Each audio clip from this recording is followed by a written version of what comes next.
has that in there.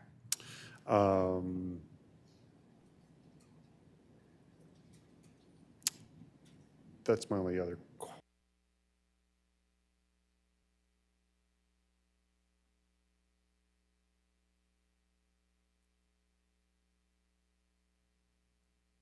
All right, good evening. Today is Monday, February 12th, 2024, and this is Historic Preservation Commission. We'll have a roll call, please. Commissioner Whidden. Commissioner Beaucamp. Here. Commissioner Berg. Here. Commissioner Dunlap. Here. Commissioner Anderson. Here. Commissioner Keller. Here. And Chair Haley. Here, thank you. All right, now looking at our agenda this evening, have a motion to approve unless there's any changes or additions. Make a motion to approve the agenda. I'll second. All those in favor? Aye. And then we have 3 months of minutes, October, November of 2023, and then January of 2024. Does anyone have any changes that need to be made of those or any comments? They look good. I would move to approve them. I would second that. All those in favor? Oh. All those in favor? Aye. Aye. Aye. Any public comments on items that are not on our agenda this evening? I'm seeing none.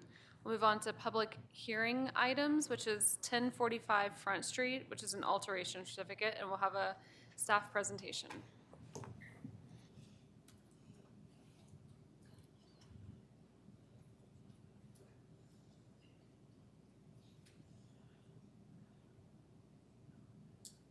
All right, thank you very much, Chair. Thank you, Commissioners. Okay, so yes, this is an alteration certificate for 1045 Front Street. Can you all read this up on the screen, or should I dim the lights? Okay. It's fine. It's fine, okay. All right, so just because this is the first one of the year going before this commission, just want to do a brief reminder overview of alteration certificates, what they are, the criteria. So they're in the section of the code 1536-120. That's the list of criteria. They are required for any work that's on a landmarked property, not just on the primary structure. They have language about being visually compatible with historic structures on the landmark property, and then they have the criteria that's in your staff report in that big table for how to actually review what visually compatible means. Just other note that alteration certificates start as subcommittee reviews, which is the case with this one as well. And the subcommittees, which is 2 commissioners via email or meeting as a subcommittee, can either release or then send the request to the full commission for review. So that's what happened tonight. The subcommittee sent this to the HPC's review. So all of this is in your staff packet, of course, but just to give an overview, 1045 Front Street is actually on a corner lot. So it's on the corner of Front and Short. These are some photos that you can kind of get a sense. Technically these changes are all on the rear of the lot, so on the alley portion. However, because it is a corner lot, those are visible from Short Street. So that has the potential to have a greater impact on the public view of this landmark and this landmark property. You can see on the bottom right, this view kind of gives you a sense of where the structures would be placed. So that garage that's shown on the bottom right would be demolished, and 2 structures would be on that area, on that rear side of the property. So this is the proposal, the site plan. There are 3 requests. One is to approve the design of a second dwelling unit on the property. The other is to approve the detached garage design, and then to demolish the existing garage. Just to note, I'm not going to get into too much detail here, but I'm happy to answer questions if you do have them. The zoning review is separate from HPC, but it is relevant for you all to know that this is something that you're reviewing and that your time is worthwhile. And so this has gone through, this hasn't gone to a building permit yet. They haven't submitted it for a permit. But, I try to do preliminary review of these before they get to you all so that we can know, is this a viable project? So of course, it doesn't mean the permit has been approved in any shape. However, this lot and this zone can support more than one dwelling unit. So that's what this proposal is. It would be 2 primary dwellings, which is the historic structure, and then also what it says on the site plan, the proposed new 2-story dwelling unit. That's okay by zoning based on their lot size. Same thing with the heights of the proposed, the setbacks, the lot coverage, the FAR, all of those other pieces. We've reviewed those preliminarily. This will also just give you a general sense, so you can see that this would be the southwest corner is where that 2-story garage is proposed to go. That second unit is kind of in the west third of the property, and then you've got the historic structure, and then the view of the historic structure from Short Street and from Front Street. I'll also note just here, because it's the easiest place to see it, that this is a 1998 edition. It was talked about in your staff report a little bit more. Certainly part of the primary dwelling, but not a historic part of the dwelling, at least not for a while, for a few decades. And so that's the portion of the structure that is closest to this second dwelling unit that you would actually lose some of the view of this portion, but in staff's estimation, it's sort of a lower tiered value anyway, in terms of all of the historic resources on the property. So again, I'm happy to answer more details, but this is what was in your staff report, just to notate some of the ways that, as we were reviewing, how this looked both differentiated and then also compatible, which are sort of the 2 very broad buckets of criteria. The architect is here and has a presentation, and so any more detailed questions about meeting those requirements would be probably more appropriate for the applicants and the architect. But this was sort of how staff reviewed it, looking at the siding, the window design, that open front porch, the materials as well, the mix of wood and metal. So those are all the things that we included in our review. And for the detached garage, this also needs to have some type of differentiation. And from staff's review of this proposal, the garage has sort of it's a little bit less of an impact because it is farther away from the property. And then of course, in this instance, if that second unit is approved, the design for it, it's actually a full unit away. However, it doesn't look historic. It's not trying to, be too cute by half and sort of make it look like it's sort of an original design.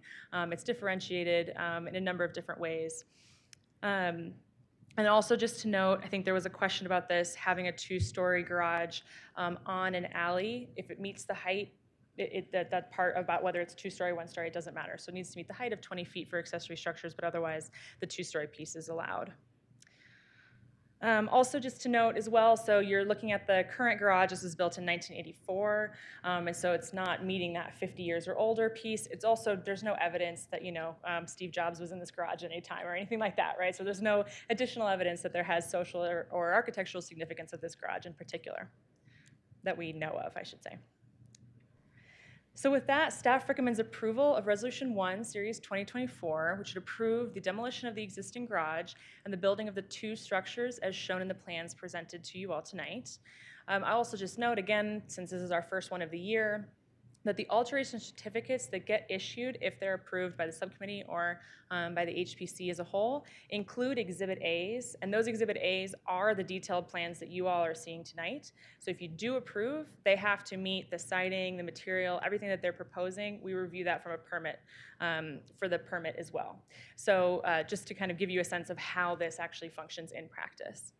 And then if there are any changes, they would have to go back through a subcommittee and then potentially back to the HPC.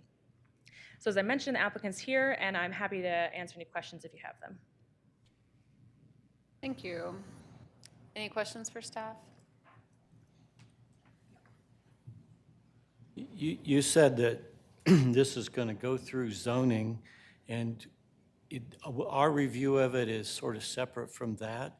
So should we not pay any attention to anything that might be part of the zoning? Yeah, so basically, they are technically separate, right? The alteration certificate and the building permit process. However, the reason that there's a little bit of overlap is because, you wouldn't want to go through all of this trouble to approve a design that wasn't allowed by zoning. So that's where I've done a little bit of work ahead of time, and staff usually does a little bit of work ahead of time to make sure that it's viable from a zoning perspective, so that we're not having to bring it back to you and say, well, technically now they weren't meeting the setback, so they got to move it back 3 feet. That's what we're trying to avoid. However, yes, to be completely explicit, zoning is not part of this body's review at all. So whether they're meeting the zoning, whether you like the idea that they have a second unit or not, like that, those are all separate. Those are all not part of the HPC's review. What's here tonight are those criteria that are relevant to preserving the historic resources on the property. So making sure that this is adequately mitigating any negative impacts on the historic resources, so that primary unit, and then also that it's compatible, but that it's also sufficiently differentiated. So that's kind of the purview tonight. Will the applicants be looking for some variances at to conform to the zoning? They will not. I mean, like I said, they haven't come through the permit process, so the government official in me needs to make it very clear that they have not gotten approval for this design. However, I have a whole sheet that we go through, everybody on staff does, to review the permit side of things, which is the lot coverage, the FAR, how many units you can have on the property, and the setbacks and the height. And I've done all of that. There are some pieces that need to be clarified, but in all, this is meeting the zoning requirements. Okay. I hate to always be the one that sounds like I don't like additional dwelling units in the Old Town, because I definitely do, and we need them for more affordable housing. But it looked like, well, you mentioned a height variance, right? That there's a height limit of 20 feet in the RM district, and yet I think it asks for 26. That's for the accessory structure. The second primary structure is allowed to be 30 feet. But that would not apply as well? Well, and that was the second part of my question. The garage with the upper level looks like a dwelling to me. It's got a full kitchen, plumbing and everything. So are you saying it's not a dwelling? So again, we're totally out beyond what the HPC can review or comment on. However, I'm happy to answer your questions. So first of all, the primary, so here's the site plan. The garage is on the bottom left. The garage is an accessory structure. It has a max height of 20. The second unit, which is shown in the middle, that's the middle structure, that has a max height of 27 because it is a primary dwelling unit per the zoning. And also, your question about whether the two-story garage could have a kitchen, it can't have a full kitchen. So when it goes through the permit process, like that's something that we would review. It can have a bath, and it can be in many forms like a guest suite, right? It's actually I think it's called a guest suite in the zoning. You're allowed to have that. So that's what. Okay. I don't know if that answers your questions. Well, it looked like it has a dishwasher, refrigerator, double sink. It looks like a kitchen to That's me. all allowed. It's what? That's allowed. Well, then it makes it a dwelling, I think. I think typically what will keep it from that, just as a side note, is if you have like a cooktop or an oven or anything of that sort, then it kind of moves into another kitchen, which would be another dwelling. Typically, they'll let you put cabinets, just like you would a garage or anything else. And then additionally, you can have a little fridge or a fridge. You can have a microwave. There's a lot of stuff. The cooking unit is usually what pushes it to the kitchen side of things. I get what you're seeing, and Okay. I understand what you're saying, but Yeah. as far as stuff, Because my that knowledge of it. cascades. But that is correct. That's how the Louisville Code works as well. And I also, just before you ask another question, I'm so sorry, I want to be super clear. They're not asking for any variances from the zoning code. Okay. The what's it called? The Old Town zoning overlay, when it talks about the number of dwellings per lot in the RM district, it states that height restriction of 20 feet. So again, not to be super redundant, but this is all outside of HPC's purview. However, the Old Town zoning doesn't have anything to do, that's not where the dwelling unit requirements sit. It is where the height requirements sit. That's where you get the 27 and the 20. But the zoning for the residential medium density, RM, that's in the straight zoning code. That is where you have the allowance for multiple units based on lot size. Well, maybe I read that paper wrong, or maybe it's wrong on the website. Absolutely, and I'm happy to answer general questions if it's helpful, maybe at the end of the hearing or something. I'd love to describe more, but I'm also trying to be very careful about what is and isn't within this. Okay. Any other questions for staff? All right. No. So we'll have the applicant And then if you'll just state your name and city of residence for the record.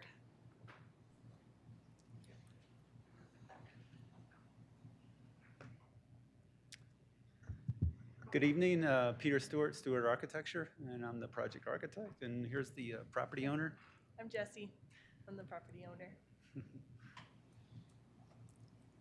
think Amelia did a good job describing the project and slideshow.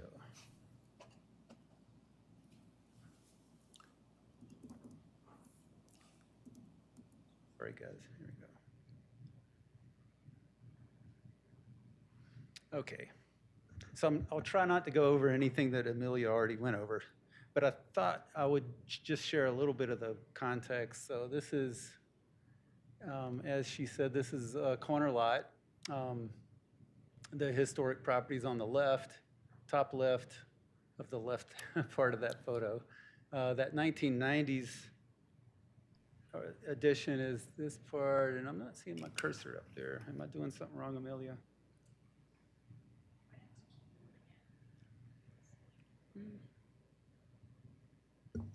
Maybe I'm not in a slideshow here. Let's see. Where do you?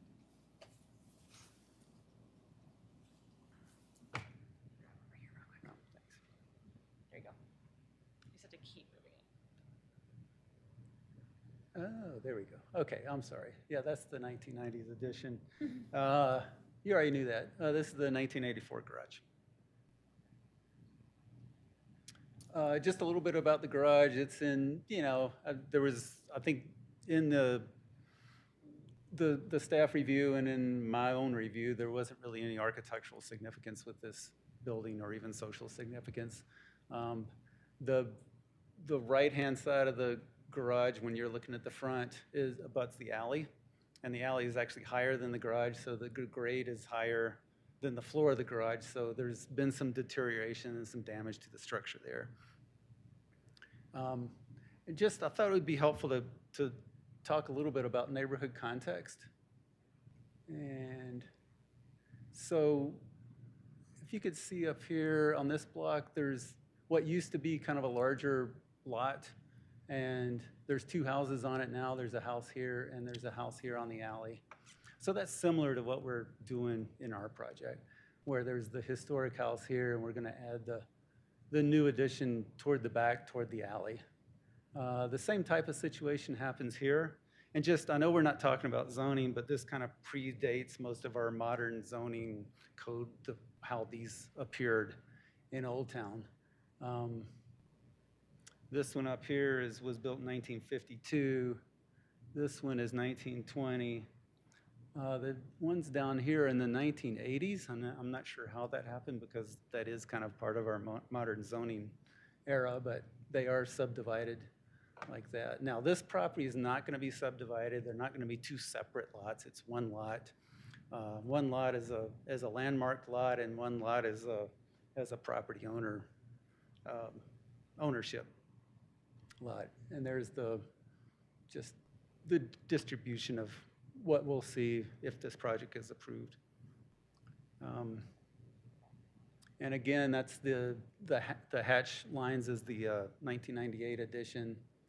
And I know we're not talking about zoning, but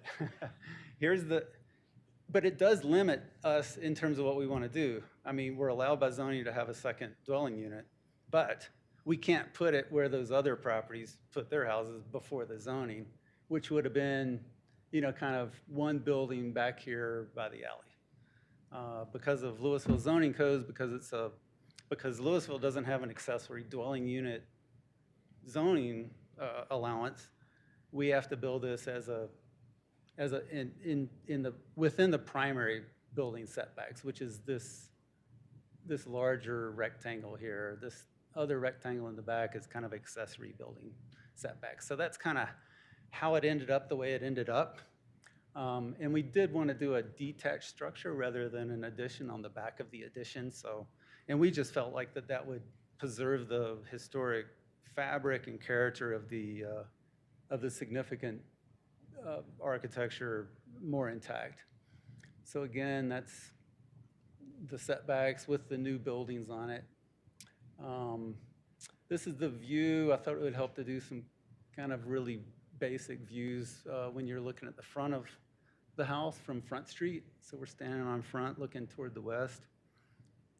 If you're looking straight on the front of the house, you don't really see the addition or the new building in the back because of perspective lines.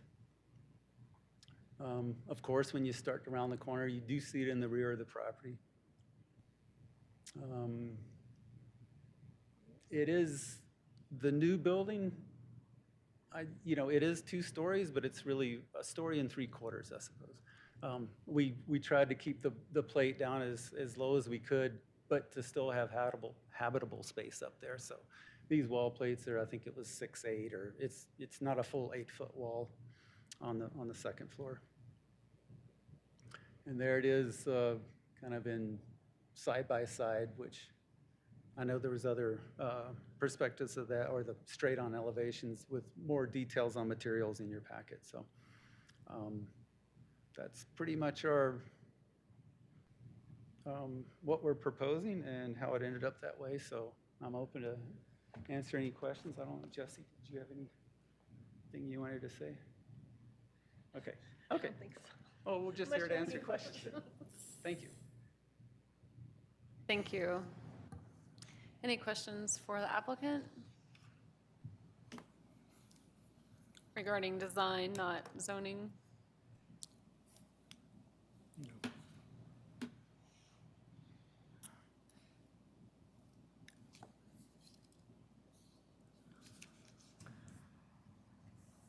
Are we just internal at this point?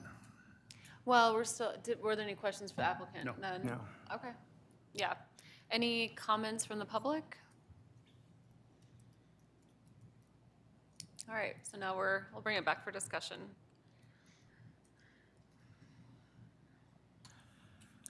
I can say, being part of the subcommittee on this one, and being newer again to the board, in reviewing some of the criteria to review an alteration certificate, some items did come up on my side that I thought we should at least talk about. If this were, for me, if it were more of an internal lot, we probably wouldn't be having as much conversation right now. It being a corner lot and myself not being through the alteration certificate process, I felt on my side I couldn't just pass it without bringing it up to the board. So that's where this came about. A couple of items that I saw within there was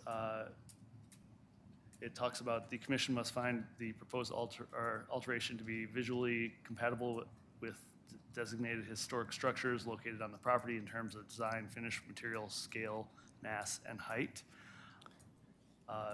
Then it goes on to say when the subject site is in an historic district, the commission must also find that the proposed alteration is visually compatible with the characteristics that define the district. And that last portion was probably one of my bigger just questions with it. I'm not absolutely against stuff like this because I do believe that it's great that the main structure has been I guess does have a historic certificate with it, and I believe that people do want to do live differently now than they did back then when it was built. There's just a few things in here that just I didn't feel comfortable without bringing it in front of everybody and understanding the process a little bit more from the rest of the board and people with more history and knowledge of the process. There's some other stuff in there. There is some stuff that's a little funky as far as what it says that we're supposed to base everything upon as well. Let me see. Size of the structure, its setbacks, its site, its location, the appropriateness thereof when compared to these existing structures on site. Also, I guess part of mine was the garage was present when it was given a designation. And even though I don't really find the garage part of something that should be part of that or anywhere near as historic or higher priority, it still was part of it. So again, I thought it needed to come in front of everybody. those were my reasons.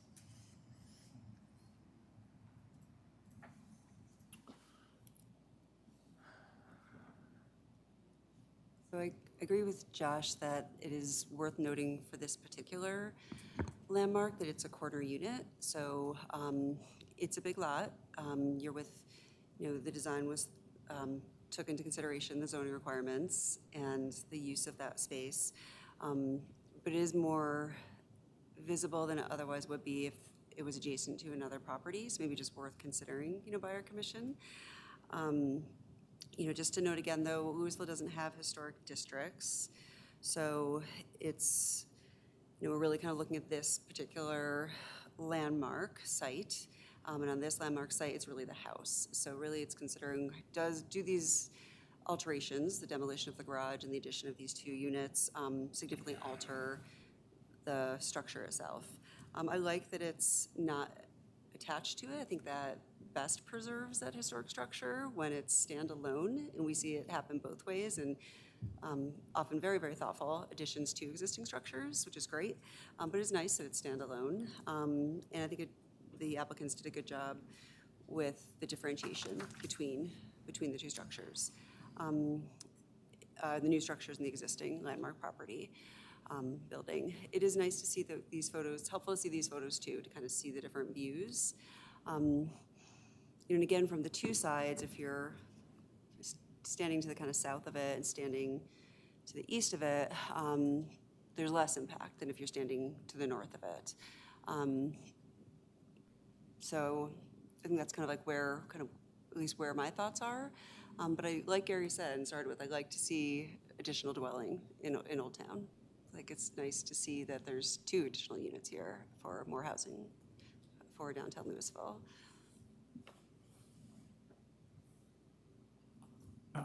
I just wanted to make clear, this is not in the Old Town Overlay District, correct? No, it is.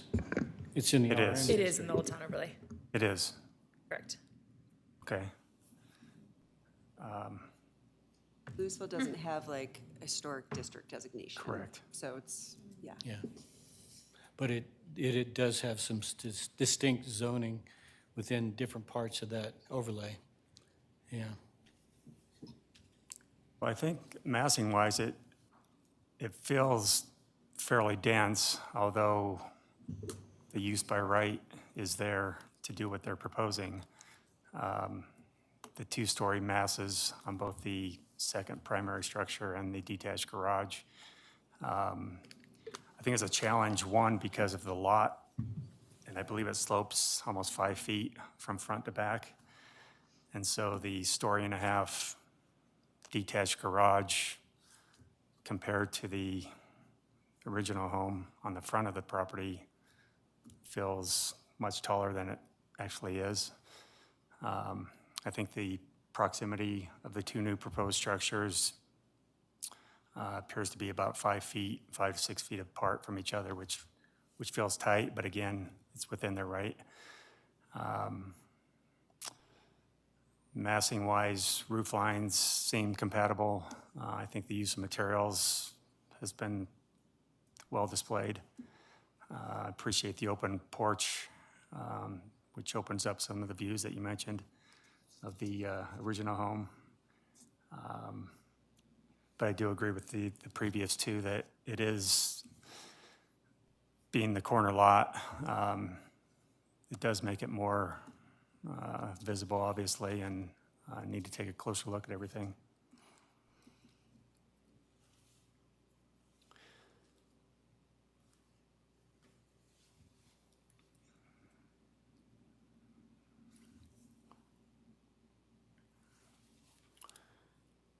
Yeah, I think the materials, the design, the roof line, all that are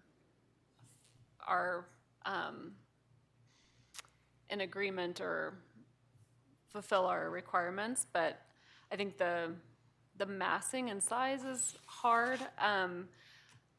The fact that it faces a different way maybe kind of relieves some of that where it's too distinct. I do appreciate that the original building is completely intact and not touched, which is rare. And so there's part of that. I think on that corner lot, it's just tricky because it is a lot, but at the same time, it's clearly a completely different property structure. And so I think that's the part that kind of makes me think, like, does it actually take away from the original because it is completely separate? Or do we completely tie it to the actual property? You know what I mean? So I think that's what's tricky for me is,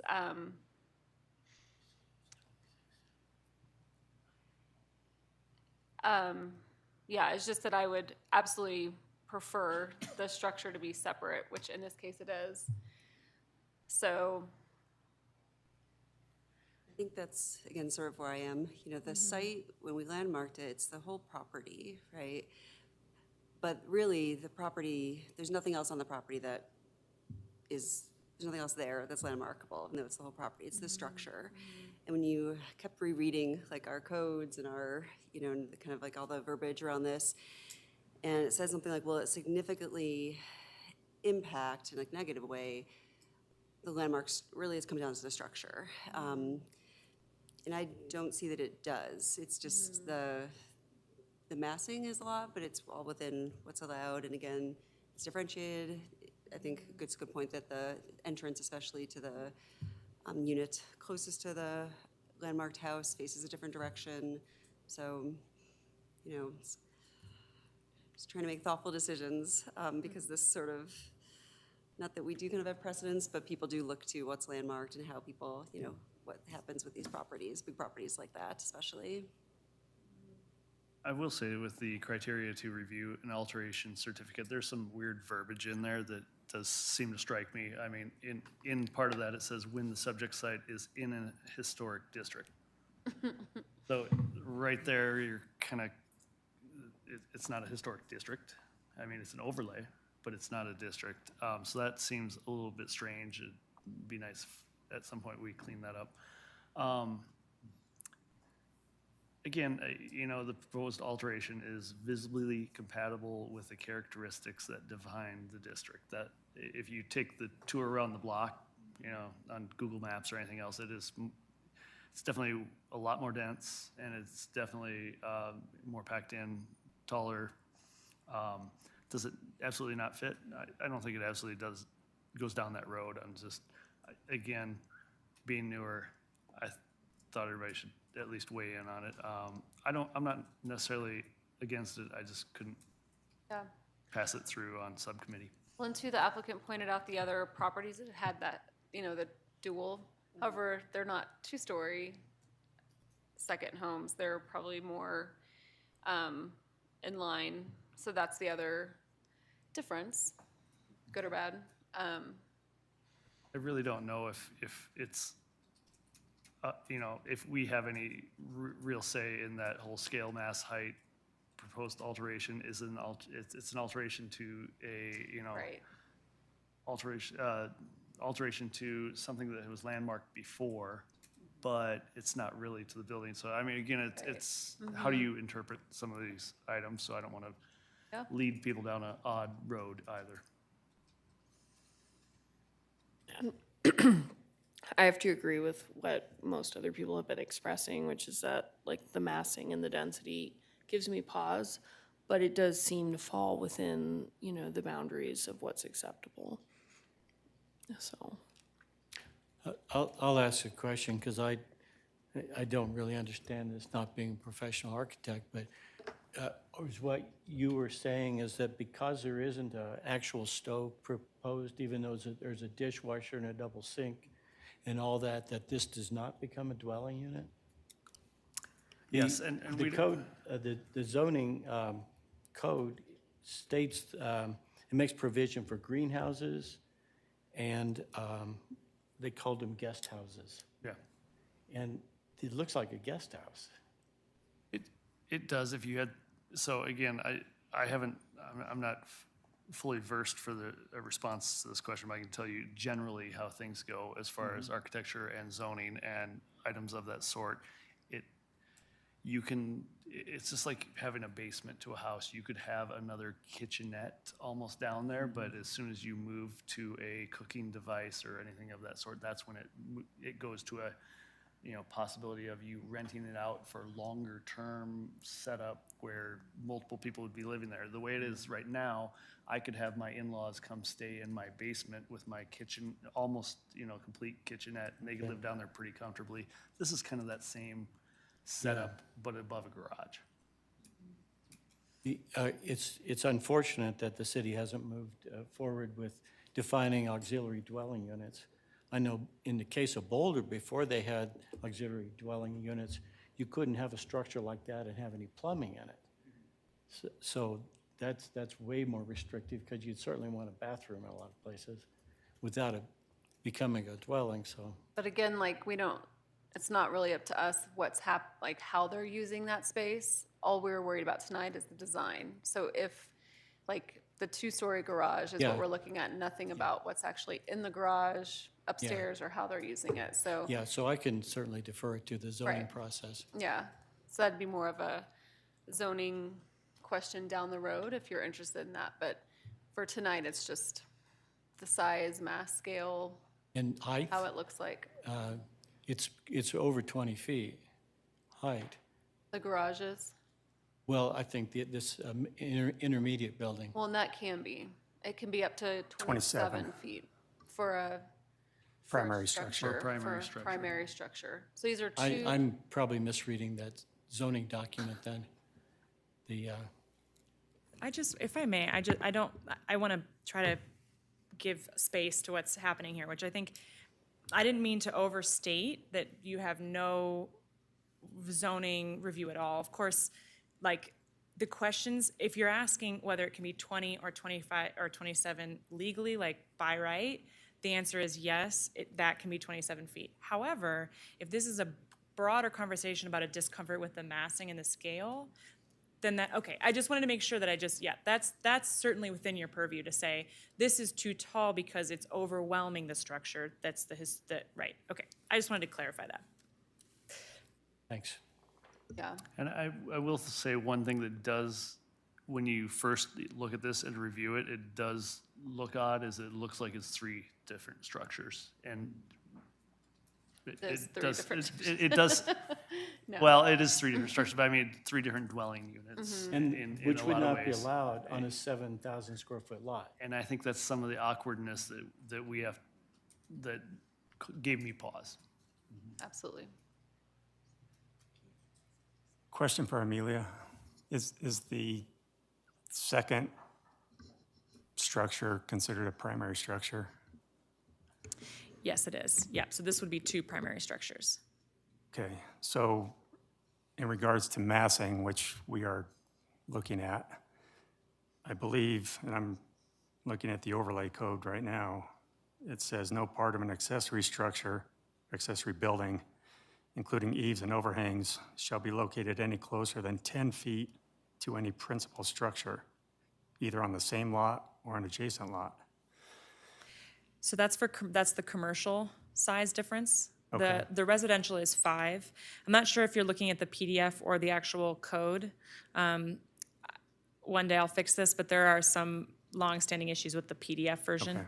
But yes, so there's a 10-foot distance between accessory and primary or principal on commercial, and it's 5. So that does meet the two gaps that we have. Okay. Yep. Thank you.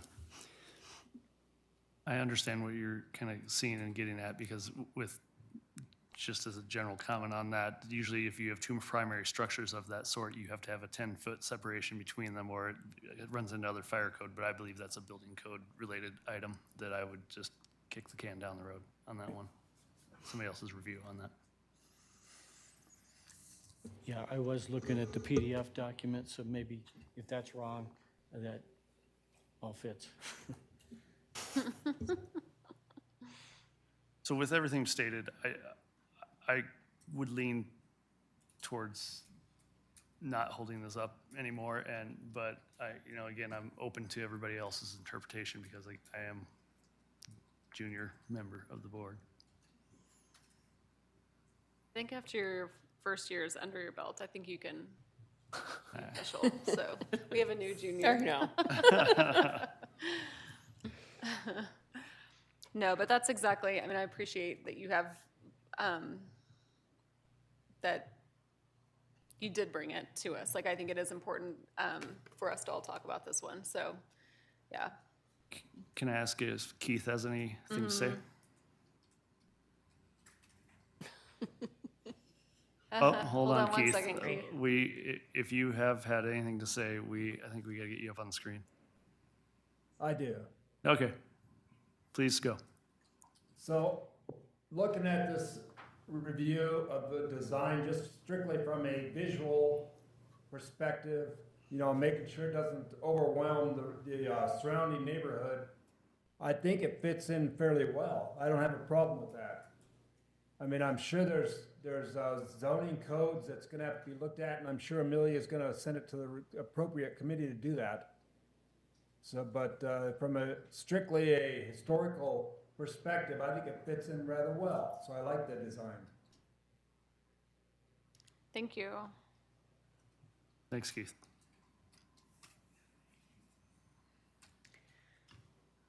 All right, does anything else need to be talked out? It sounds like we're pretty in agreement that, I think because the building is untouched, that is a large part of the kind of preservation of our landmark.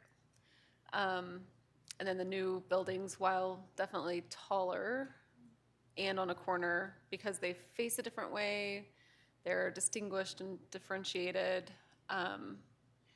And I mean, even the second primary structure is shorter and kind of the 1 3/4 stories instead of 2 full. So I mean, there's some things that they've definitely done to try to minimize the impact as much as possible. So that kind of sounds like our general consensus. I would make a motion to approve the alteration certificate, which includes 3 requests. The first being the demolition of the garage. The second request to approve the design of the second dwelling unit. And the third request, I think those were out of order number-wise, but to approve the design of the detached garage.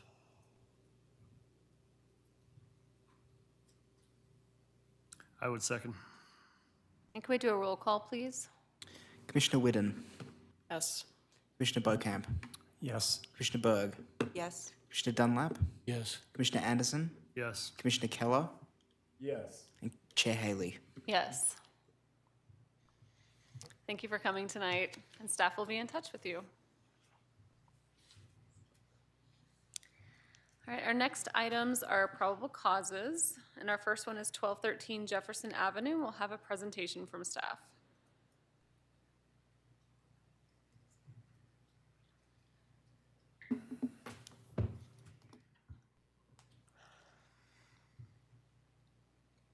Yes, this is a probable cause for 1213 Jefferson Avenue. Before I forget to say this, the applicant is present, does not have a presentation, but is happy to answer any questions that you have. Perfect.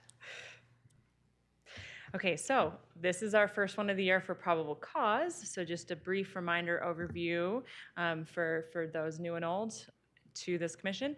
The probable cause criteria and language resides in Resolution 17, Series 2019. So probable cause is how the HPC approves grants for historic structure assessments.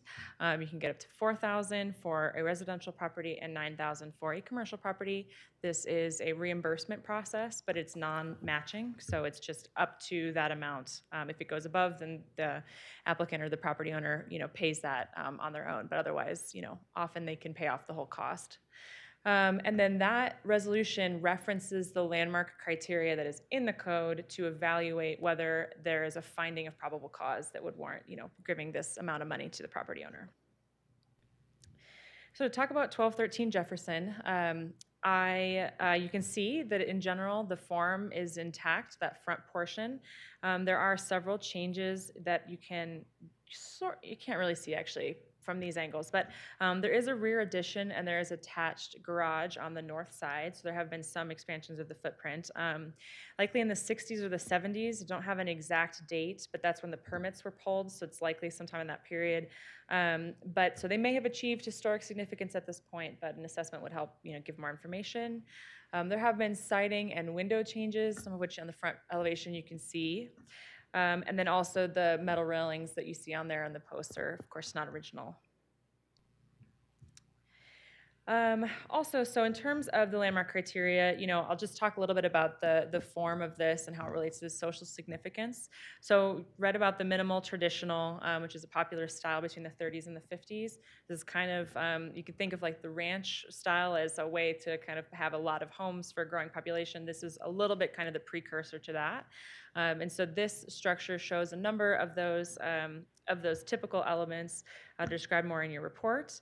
But those are sort of like, you can see that it's sort of a boxy shape. It has minimal ornamentation. Again, this was meant to be produced rather quickly for new and young families. And then also this one does have the central entry with these two flanking windows that are still intact. And so in terms of, the population growth, middle class sort of history here, this is tied to European immigration and downtown retail labor. And then also, this is sort of an interesting piece of history here. So oftentimes we get sort of like notable civic folks, and this in particular, sort of a twist on that. I'm not sure how to say her last name, unfortunately, but Roberta Nigan. She was a teacher, very involved in social and civic life, and so sort of a different but very important type of person associated with this house. So with that, staff recommends finding of probable cause, which would approve a grant of up to $4,000 toward the cost of an assessment. Happy to answer any questions that you have. Thank you. Any questions for staff? All right. Any questions for the applicant? No. No. Any comments from the public? All right, we'll bring it back for discussion.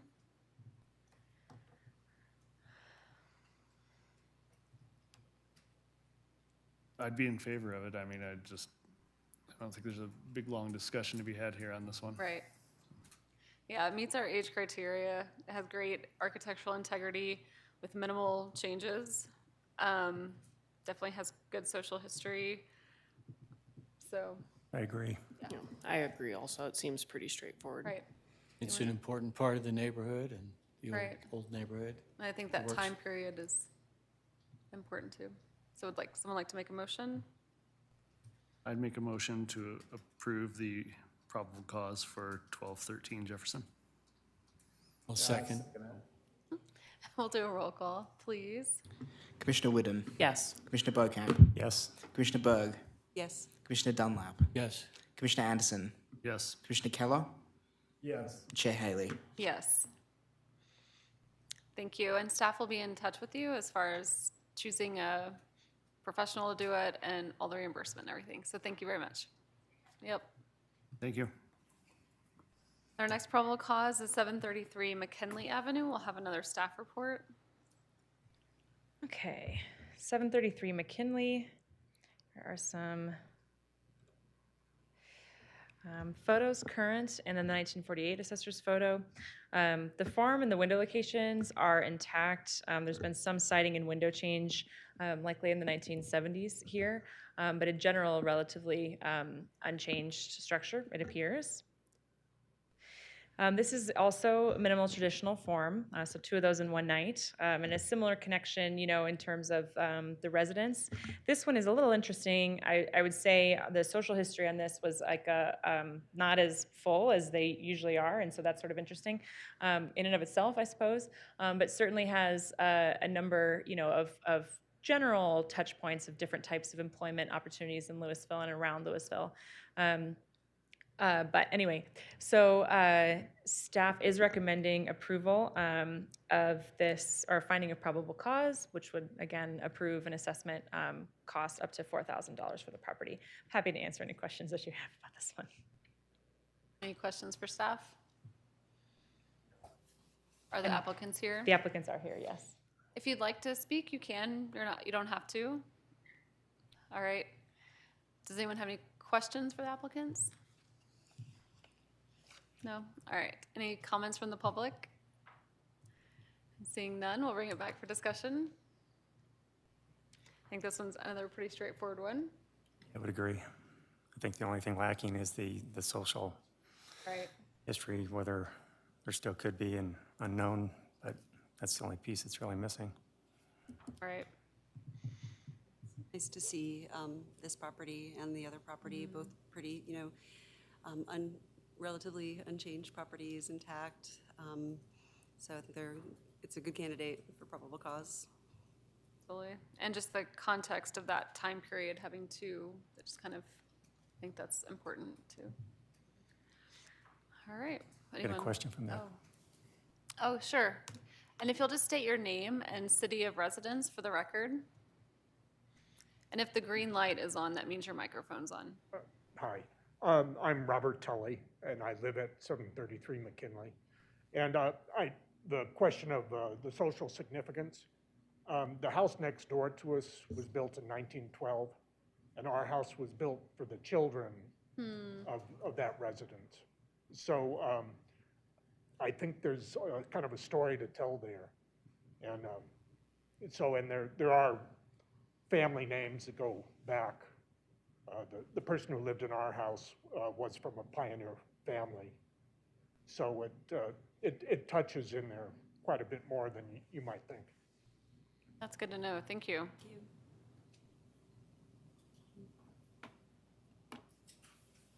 Anyone like to make a motion?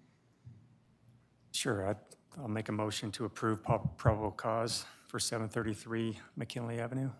I'll second. We'll do a roll call, please. Commissioner Whidden, Yes. Commissioner Bergkamp, Yes. Commissioner Berg, Yes. Commissioner Dunlap, Yes. Commissioner Anderson, Yes. Commissioner Keller, Yes. and Chair Haley. Yes.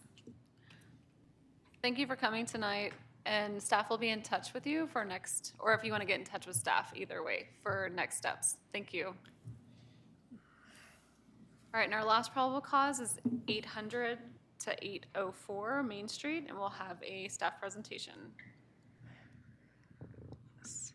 Okay, the applicant is here. We'll make like sort of a brief statement presentation and available for questions.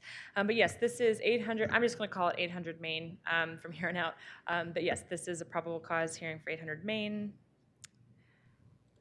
Get a few photos. So this is on the corner of Main and Spruce, just right there. The form looks like it's the same from the sort of like 1930 building. However, there are a number of changes, obviously, to the exterior and to the facade. So it's a high degree of change over time, and how much change over time and whether any of those original buildings are still present is unknown. And just a reminder that this was originally two buildings when it was first built in the late 19th, early 20th century. And then there was a fire in 1926. And so at that time, it looks like this was all combined into one building, and how much of those original buildings remains is unknown, although an assessment could possibly help to sort of piece a little bit of that together. But anyway, so in this instance, it's likely, and I'm speculating here, but it's likely that the 1930 image or structure, and sort of you can see some later photos of what that would have looked like, would be the period of significance here. And so it wouldn't necessarily be to bring it back to whatever it looked like when it was two buildings, but to sort of bring it back to the sort of mid-century look. So an assessment would help us piece some of the questions about what remains, what's possible for restoration, et cetera, since I think restoration would be an important part of this one. However, in general, though it's gone through a number of changes, again, it is in its original form. It is a large structure on Main Street, so that prominence piece is certainly there. And then an assessment could help to determine whether there are any elements of the facade left, more information about what was there in the past. And again, certainly this would be something that would likely require a large restoration project to kind of meet that highest preservation, historic preservation value. An assessment is a good place to try to figure out whether that's possible. So with that, staff recommends approval of a grant for up to $9,000 toward the cost of a historic structure assessment because this is a commercial property, so that cost is higher. As I mentioned, the applicant is here, and I'm happy to take any questions that you have. Any questions for staff? All right. And if the applicant would like to speak, and just state your name and city of address for us.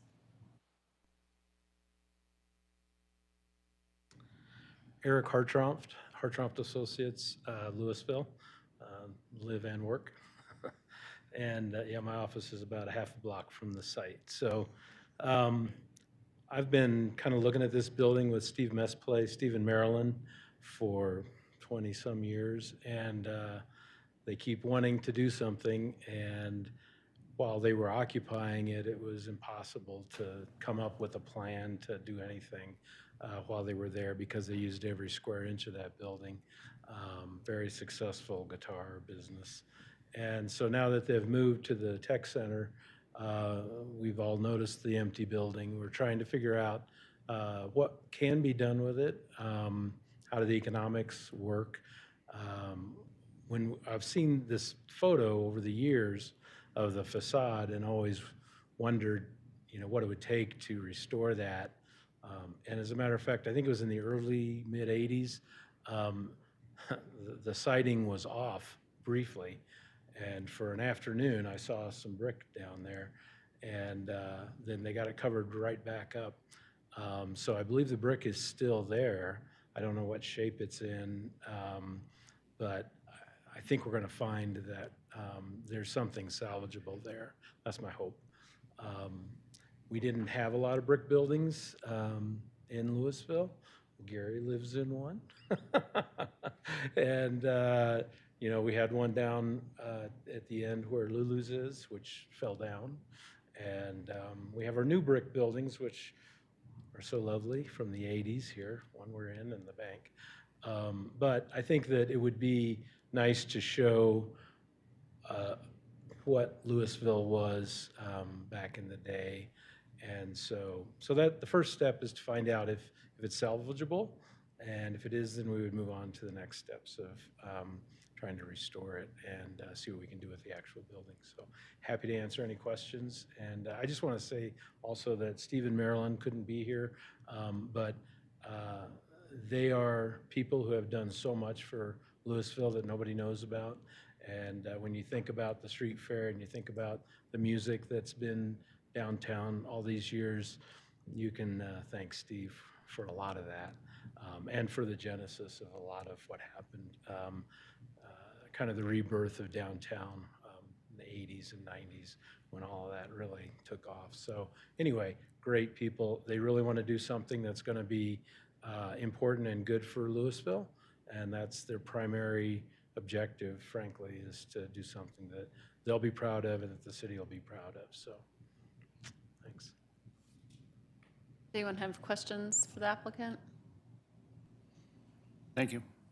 It looked like from the report that the history might include a time before the brick. I guess you need the assessment to know whether you would look at a phase that included the brick or preceded the brick.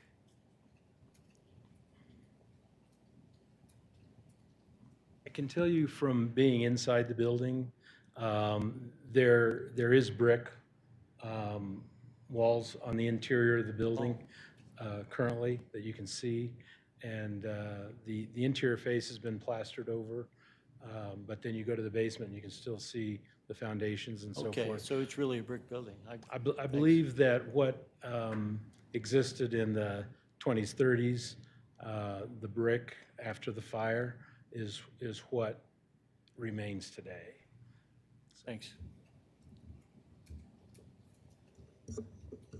Any other questions for the applicant? Okay.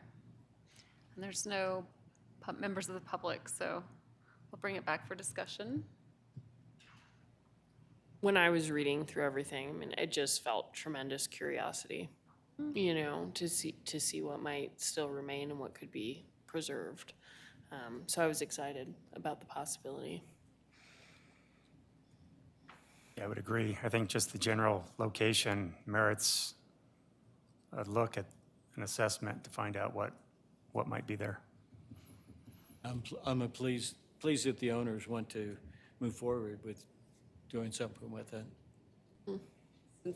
Since Wildwood moved from actively using that location to the tech center, there's been just a general question among community members of what's next, what's going to happen. So it's encouraging to see you here to, you and the applicants to start exploring that.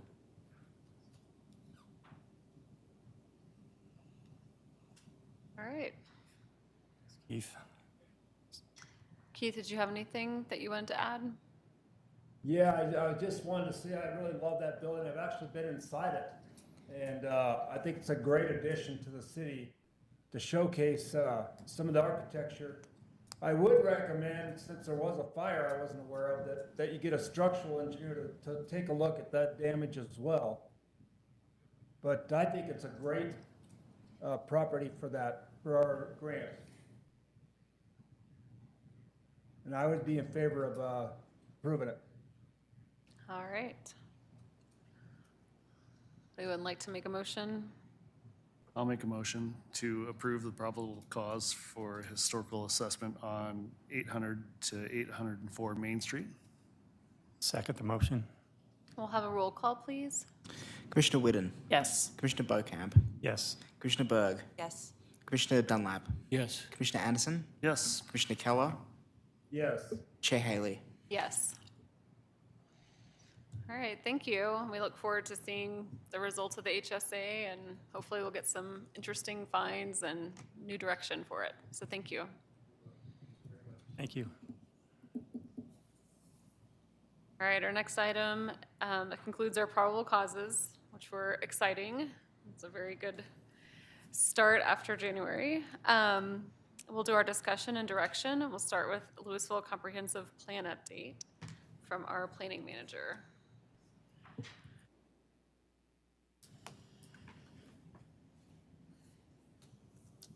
Just 1 second here to get set up.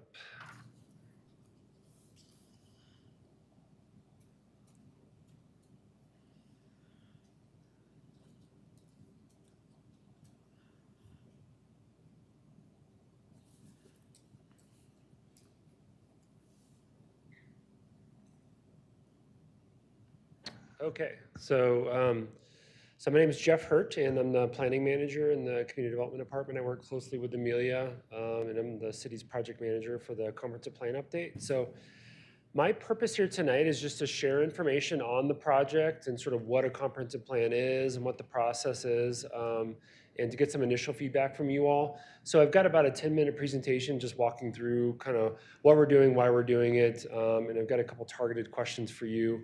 And just kind of want to sit back and listen for some early feedback from you all to inform our next steps. So a bit about what a comp plan is. So I don't know, I assume there's varying levels of familiarity with what this type of document is, but essentially a comprehensive plan is something that we're required to do by state law as a city and under the city code every 10 years. So it's a city council adopted document, and it's one of the more important sort of policy documents that the city has. And so it's not regulatory in that like it doesn't change zoning or change any specific rules on properties, but it is a really important sort of policy foundation. And it's got a lot more teeth, I think, than a lot of people give it credit for. But it's mostly sort of at its core a land use development and transportation infrastructure plan. But as you might imagine, there's a lot of sort of tangential things that interface with the topics in your world. So we wanted to come before you tonight, get some initial feedback. So the typical parts of a comp plan, there'll be a pretty robust like existing conditions assessment kind of related to the built environment in terms of growth and development trends, things of that nature. There'll be an important component will be the vision and value statements that come out of the comp plan that need to be heavily informed by community input. So happy to talk about that more, about how we're looking to get that community input. And I'll talk about the other components here. So in terms of the vision and value, so a lot of people view this as kind of like fluffy language they don't know what to do with, but it's really important, sort of like core values type guiding principles type language. It can be used for a variety of things. So city councils can often use it for budgeting and for work planning. It's a really helpful lens to kind of evaluate how the city spends its resources. There will be a land use framework in the comp plan. So that's basically our future land use, sort of aspirational land use and development pattern. And so there'll be a series of maps and policies underneath it, but examples of how this part of the comp plan is sort of actionable include basically, when a private development request come forward to us for like a rezoning or a PUD, planned unit development, things of that nature, we are required by code to evaluate those proposals against this land use framework and this plan. So they tie closely together. It does have some teeth. I do expect out of the comp plan to have a fair amount of changes to our zoning code proposed out of the comp plan. A lot of that originates from this component of the plan. Happy to talk more about any of this. There will be a transportation framework as well. So that's sort of like the land use framework, our desired future land use network. So picture a map, with existing facilities, but dashed lines where we have like aspirational connections. As development occurs on private land, this is the opportunity in the policy document to get those connections, for example. And we use it as a city for a variety of things, for CIP planning, things of that nature. We do have a transportation master plan that was adopted in 2019 that this will build off of, but this will be part of the plan. And then there'll be a range of policy statements around other topics sort of tangential to land use development infrastructure. It's important to note this plan can't be sort of everything to everyone. It's not going to do a deep dive on all of these things. But it will at least touch these things, and it can reinforce policies that live sort of elsewhere. So a lot of these topics sort of have a better home in these like more specialized master plan, council adopted documents, but they should all be talking to each other. And there always is going to be active parallel projects, no matter when we do the comp plan, but a few sort of notable ones are, we are doing our PROST, Parks, Recreation, Open Space, and Trails Master Plan update. That's slated to start later this year. That'll need to sync up with the comp plan. The Louisville Downtown Vision Plan, starting to get into where things overlap with your world. That's ongoing as well. We'll need to integrate with the comp plan. And then we're in sort of the latter stages of our first housing plan, which is sort of a housing needs assessment and an action plan. That will also be a city council adopted document that will need to sort of speak to the comp plan. Lots of moving parts. Lots going on. Happy to dive in on any of this in more detail. In terms of the topics that just initially came to mind, and I want to hear more obviously from the group tonight about this, is topics that would interface with HPC in terms of the comp plan, initial stab at things and want more input from you all, like I said. One could be an articulation of community values related to historic preservation. This can be a good sort of solid home for those types of statements that could support the work you're all doing. Anything related to downtown design and development standards could overlap with this document. And then certainly policies within the preservation master plan or elsewhere can be built into this, reinforced through this. And we just look forward to having your sort of lens and the context that you all provide as you're evaluating this plan as it's going to evolve in general. So specific role, in addition to weighing in on those things, we are planning to go to most of our boards and commissions in sort of two waves, one now with just early feedback, project introduction, and then one later this year where we would come back to HPC. You'll have a bit more material to react to at that time. In the interim, there'll be tons of community engagement and public engagement, which we would definitely encourage you to participate in with your HPC or resident hat. But this is one of these projects that's really, really important to have a lot of community input. Early especially, and so part of the reason we're going to boards and commissions too is just to raise awareness about it, let you know that we would love for you to spread the word in the community as you start hearing about it. So more people the merrier that know about this, frankly. Community engagement, I'll kind of blaze through this and we can do a deeper dive if you'd like, but we'll have a few community engagement windows as we're calling them. We're in the first window now, which is more about asking questions of the community about vision and values and some early sort of aspirational stuff. Later this summer, I'll show a schedule, but we'll be coming back with more material for folks to react to in terms of key choices, sort of a framework for the plan, future land use scenarios, things of that nature. And so we'll be doing tons of engagement throughout these engagement windows. I'm not going to go through each one of these methods, but will if you like. Our overall schedule that I should have updated, admit to, this is very close to what it is, but essentially the first quarter of this year is this initial engagement wave window. And then probably starting in July, August, we'll do another wave of community engagement. The idea being warmer months, more people out and about, can get better turnout. So we'll be coming back for more engagement later in the summer. Overall timeline of a project like this, about 18 months. So we're looking for hopefully council adoption like mid to late 2025. And so happy to answer any questions that you have about the project. We just have some guiding questions here to get the conversation started. And then I was going to take notes as you all are discussing, but basically just to get the juices going, what does success look like for you for this type of project? What comes to mind from an HPC perspective? Top 3 issues that you think this project should address from your perspective. And then we're also looking for general feedback on sort of that lens that we should be looking through in terms of other connections and interface with this type of document, with the work that you all do and how it can support it and things of that nature. So with that, that's it for my presentation. Happy to answer any questions and kind of stay up here and field those, or if you want to jump into discussion, I'll hop back on my laptop and I might do some notes on the fly to show you what's being captured. Thank you. Does anyone have any questions before we give feedback? Any clarification or anything? All right.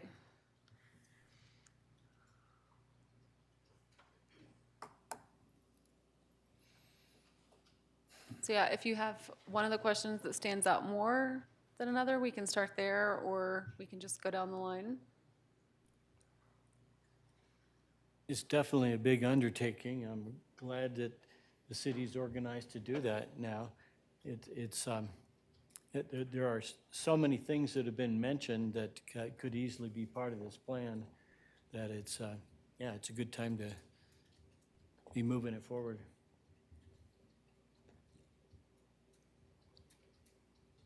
Question 3 to me seems somewhat timely, given some of the conversations that our commission has been having or has had in late 23 and early 24 here. And looking at places sort of outside the Old Town overlay. You know, we've had some cases come in front of us, discussions of like development that's moving east, which is just outside the Old Town overlay, but you know, especially with the highway kind of redevelopment project or whatnot, you know, that's an area, there's a lot of agricultural land there, it's sort of a gateway into the city, there's more development going on, so just, you know, something maybe to keep that area in mind, especially with like these zoning revisions and parks and open space and all the different things at play that were mentioned.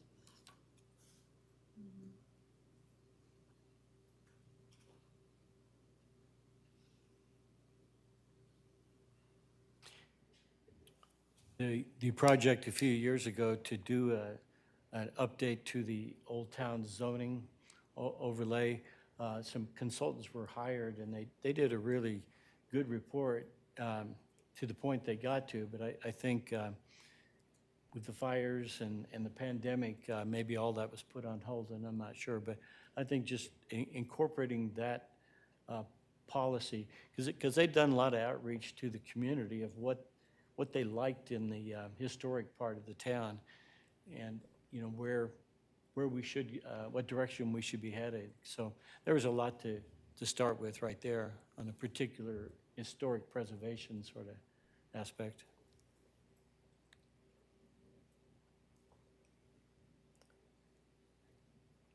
I suppose in the transportation plan, since there's talk now about getting light rail, and I hope a station somewhere will be considered for that.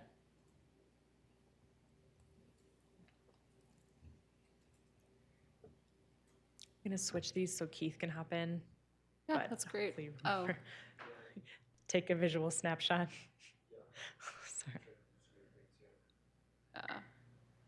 Sorry. Keith is, one of the commissioners is online, so he can't talk if there's Yeah, you know, Gary read my mind. I was thinking light rail also.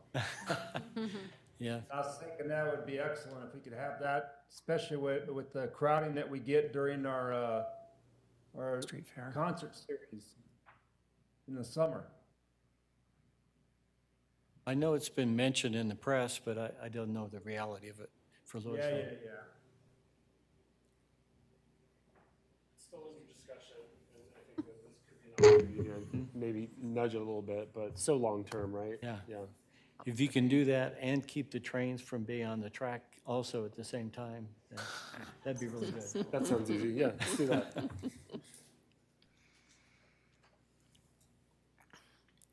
So to the point about areas that fall outside of the Old Town portion of Louisville, just thinking about the life cycle of the town and the fact that there are other neighborhoods now that are meeting the requirements for historic structures, and thinking about how to create sort of a continuity of narrative and value as things age and as other neighborhoods become significant historically.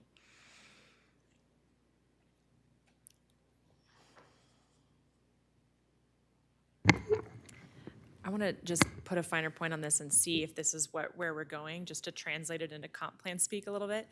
I know we've talked about, like, there are other areas other than what people think of as the historic part of Louisville that are now having their own historic value, their own stories, their own structures that are eligible for landmarking. So part of what I'm hearing is, correct me if I'm wrong, but a desire to have that in mind as the city undertakes a citywide conversation about how things should change in other parts of the city.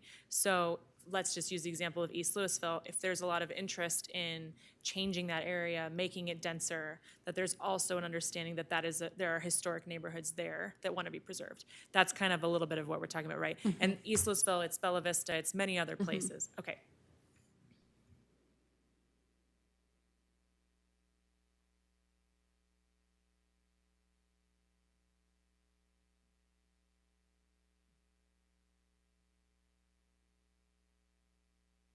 Some discussion we had earlier this evening was about auxiliary dwelling units, and I imagine that's part of the overall housing plan with Boulder County that would be considered. As far as how HBC could be a part of that, you mean?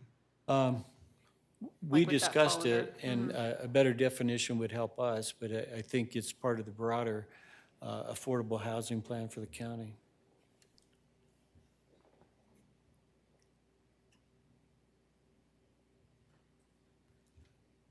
Does anyone have the top 3 items that should be addressed? Have any feedback on that?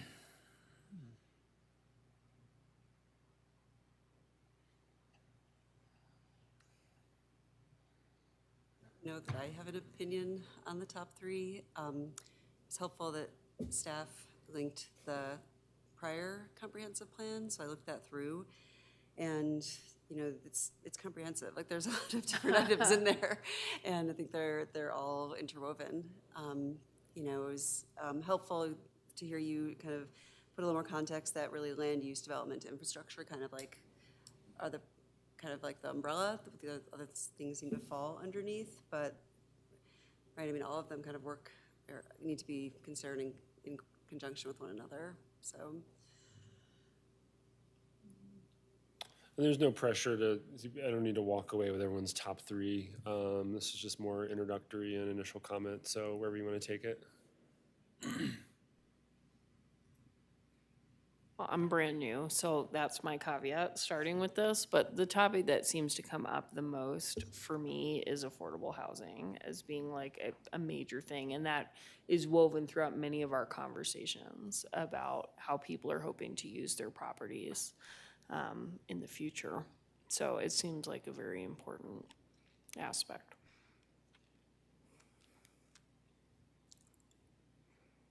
Yeah, historic preservation done right provides more affordable housing.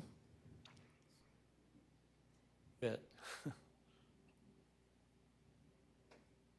And I think, you know, again, as we look to, as the years go on, more areas, more neighborhoods will be eligible for landmarking, and those structures are also aging. So when you look at the, not necessarily new development, but, infrastructure in that area, land use, new zoning for those areas, for thoughtful decisions, for, all the things that we see happening in downtown with the overlay existing homes, moving elsewhere, what else does that entail with infrastructure and the like in open space? And I'm thinking, we mentioned East Louisville, but kind of north of South Boulder Road over here, behind kind of that plaza, like that's becoming an older neighborhood too, and that's another kind of area where there's some changes happening to those homes. I think it's going to start happening quicker, so trying to be thoughtful about how that happens with all of these different things that go into that.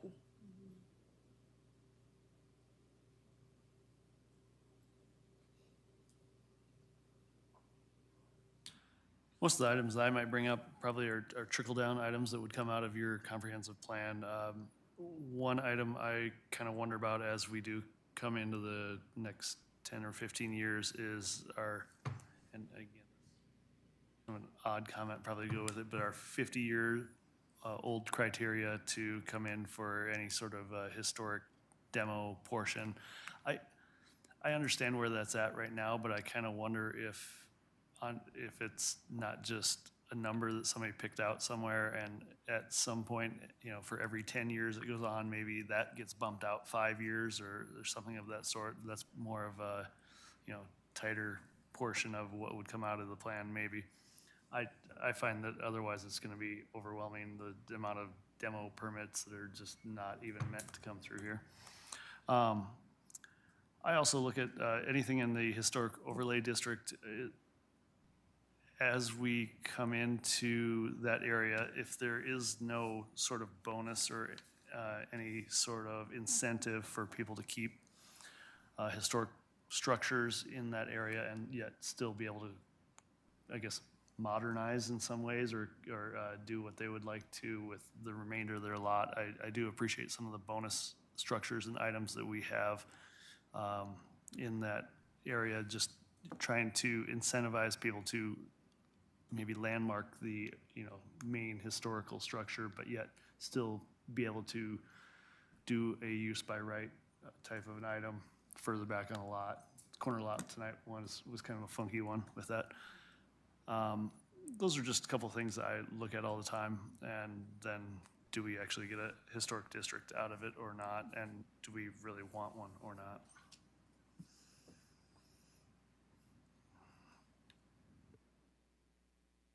Yeah, I think the preservation bonus is an interesting point, and it's kind of a double-edged sword, as we saw tonight. I mean, it does give folks incentive to landmark their property, but it then allows that extra 5% for the lot coverage and the floor area, which allows a more dense property. And on these corner lots, it really becomes apparent. It's kind of funny, it's a double-edged sword on that one, for sure. And I would agree, the corner lots are tricky.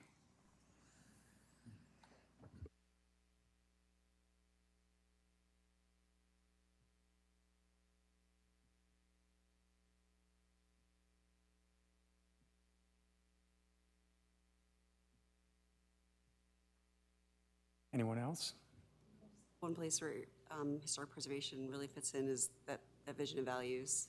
People who not only live in the Old Town overlay, but throughout Louisville, really I think place a high value on the historic feel of downtown. Yeah, and just the heart of the town in general, so. This is a little bit tangential, but because I have young kids, like I know school enrollments are down and things like that for a whole host of reasons. But thinking about the core of the town and sort of how that needs to look moving forward and making sure it's, retained in the ways that we want it retained, so that people are able to live here and raise families here and all of that sort of stuff. Right, equally. Core value is kind of a mixed population diverse population and all the meanings of diverse, and affordable as well.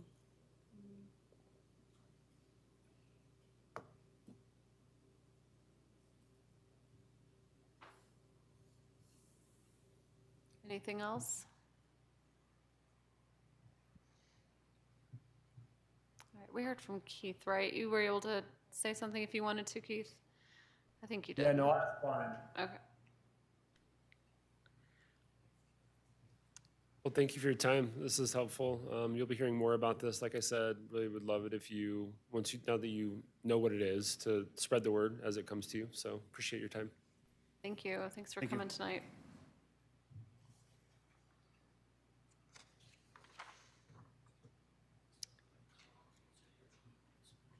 Well, can I All right. add one item to that? Just as far as if there was anything to go on with something else mentioned with ADUs, maybe in the historic district, if there was a lessened parking requirement or something of that sort for them versus other areas outside of there, which would, I think you should definitely have a parking requirement that comes with it. Just another possible incentive for maybe landmarked items within an overlay district, if it could be worded some way like that. Or maybe even added square footage for an area such as an overlay district. That's a good point. The parking requirements and it really ties into the transportation plan.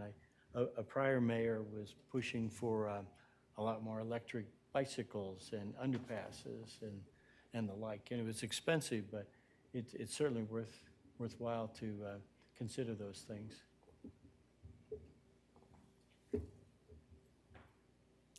All right, so our next item is our 2024 work plan, part 2. The aftermath. Okay, so I'm gonna do this in 2 parts. I'm gonna do like a brief moment up here, and then I'm gonna pop over and do what we did last year, which is once you've like adopted the list that you want, we can actually talk a little bit about subcommittees and who wants to volunteer and try to hammer that out a little bit tonight. Okay, so yeah, so adopt list is goal number 1, and then goal number 2 for tonight, if we can get there and y'all are feeling it, is to identify subcommittees, volunteers, and then start to have a little bit of like prerequisite dependency conversation. But I can also do most of the latter half by myself if we don't get to it. Good. I don't know how I'm presenting. I can't get it to go forward. Okay, there we go. Okay, so just an overview here of what's in your packet. Those first 3 are sort of like the required, basic functions, and we've completed the training requirement. So of course, if you want to adopt more training requirements, you can, or training goals, but we've met it from the wonderful 2 commissioners who went to the state conference last week.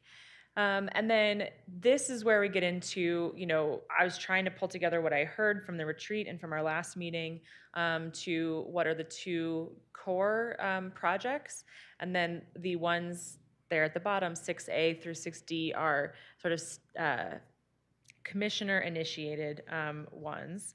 So just to talk a little bit more about this, so the grant program update, I can get into some more details about kind of how we might organize that if we have questions, but that being a pretty big one, I think we heard from the retreat that there was interest in both doing some looking at structural changes as well as increasing grant amounts. So that interest means it's gonna be like a big project, which is great, but it's gonna take time. And then the other piece is this public landmark resources map update. So that seemed like it was a pretty important one, and also would dovetail kind of nicely with some of the other like grunt work or foundation work that needs to happen for the grant updates. A couple things I want to note. So on the appendix, I printed y'all out copies, and Keith, this is just your memo that you got, what we're looking at in the packet. But in Appendix 1, I just want to be, as transparent as possible. So, staff's recommendation of items not to include is really based on what I heard, but then also on prioritization. But there are a couple things that I pulled off the list that you might be interested in adding back on. So I pulled off minor code updates because I heard that wasn't a priority for HPC, so that one's down here. Activating landmarks was actually identified at the January meeting as a priority for HPC. I pulled it down here just because trying to put more emphasis on that grant update given the scope. However, that was stated as something important to the HPC, so if you want to pull that back up, just know it's down here for now. Same thing with the interpretive signage materials update. That's the same thing that was identified as a priority in January. This would be to update like the Acme Mine, some of the interpretive signage. I pulled it down here for the same reason, but just to note. Then the last three, I think, were sort of a consensus that those could be put off to a different time. What else? I think that's basically what I wanted to share to get us started. And so I'll stay up here in case I need to toggle anything, but then once you have an adopted list, I'll go over and we can kind of get more granular on it.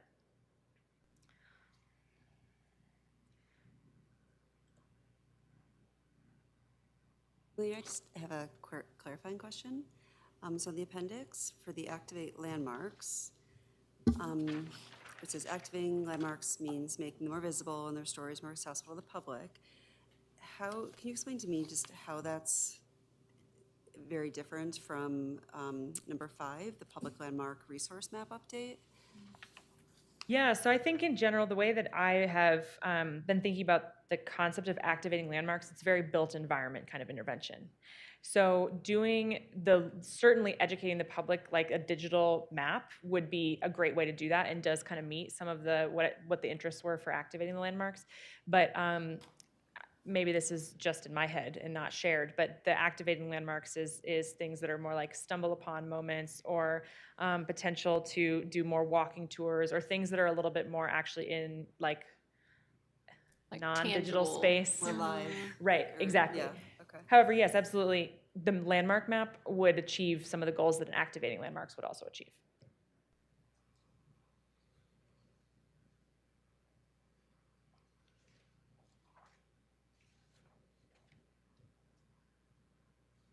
Thank you for trying to make more understandable to all of us, all of our discussions on our priorities and goals.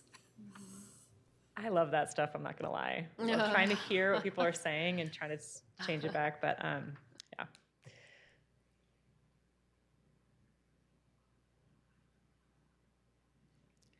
But if I got something wrong, I won't get my feelings hurt, so please, yeah.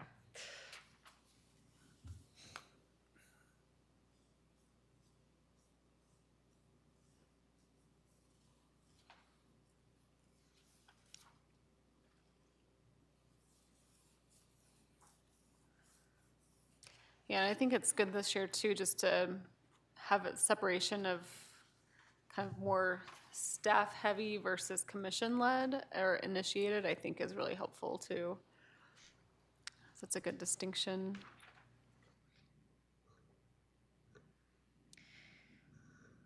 On that note, and I think it's captured here at the top, but when we finalize the work plan, when you all finalize the work plan, I think what I was imagining was commission initiated was like doing the grunt work on your end, coming to me and saying, hey, can we do this next thing? But obviously, technically, like there's a lot of stuff that as staff or city staff in general, we have to, social media, for instance, like has to go through the city as we learn, that sort of thing. So it's a little bit of a mix, but yeah. If that's the understanding, I think that's what was meant when we talked about it But a lot in of it is January, them set it, like the subcommittee, like you don't have to be in charge of like setting up a meeting or Exactly. all that kind of stuff. Like that just removes you and they come to you when they're ready for you to do whatever you need to do. Perfect, Yeah. yeah, okay, that was my Is understanding that as well. everyone's understanding? Just as far as initiated, just so we're all clear. Because I think in the years past, that's what you've done is like, hey, subcommittee, let's meet. And if we can just remove that step, it's just that much easier.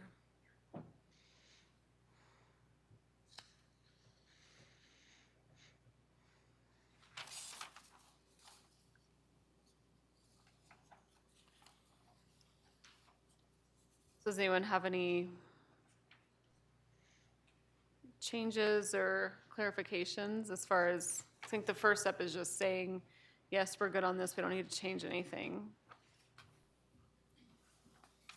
It may be minor and not that relevant, but the one about updating the HPC bylaws, I read them, at least what I think they are, and they look pretty good. And if everybody just took a look or got them pointed to them, I think we could probably knock that one out in 15 minutes. Might be worth doing to get it off the list. Do you think? That's in the commissioner-initiated section of the work plan. Okay. What do you think? Right, something we couldn't talk about, we couldn't do that in a meeting, right? So it'd have to be behind the scenes, like in a, it couldn't be like in a Monday meeting like this. It'd have to be in a commission. That we talked. Subcommittee, sorry, subcommittee. What would have to be in the? To discuss it. Discussing the bylaws. Well, yeah, so I mean, the way that would work for open government, if that's what you mean. Yeah. Yeah, so it would actually, the HPC would have to vote that you'd change your bylaws. I'm almost positive council would also have to vote because they had to vote on everything. So, but it could start at a subcommittee, a conversation. If there are one or two of you who are interested, then you get a draft going, then you could give it to me. Then I could say, yeah, that works, city attorney, what have you, then present it as a whole commission. We'd have to navigate how to do that, and I'm actually not sure if that's, I assume you all have the ability to bring things, but also it would be easy for me to kind of be the presenter for that too. But it could start at a subcommittee certainly, and then go from there.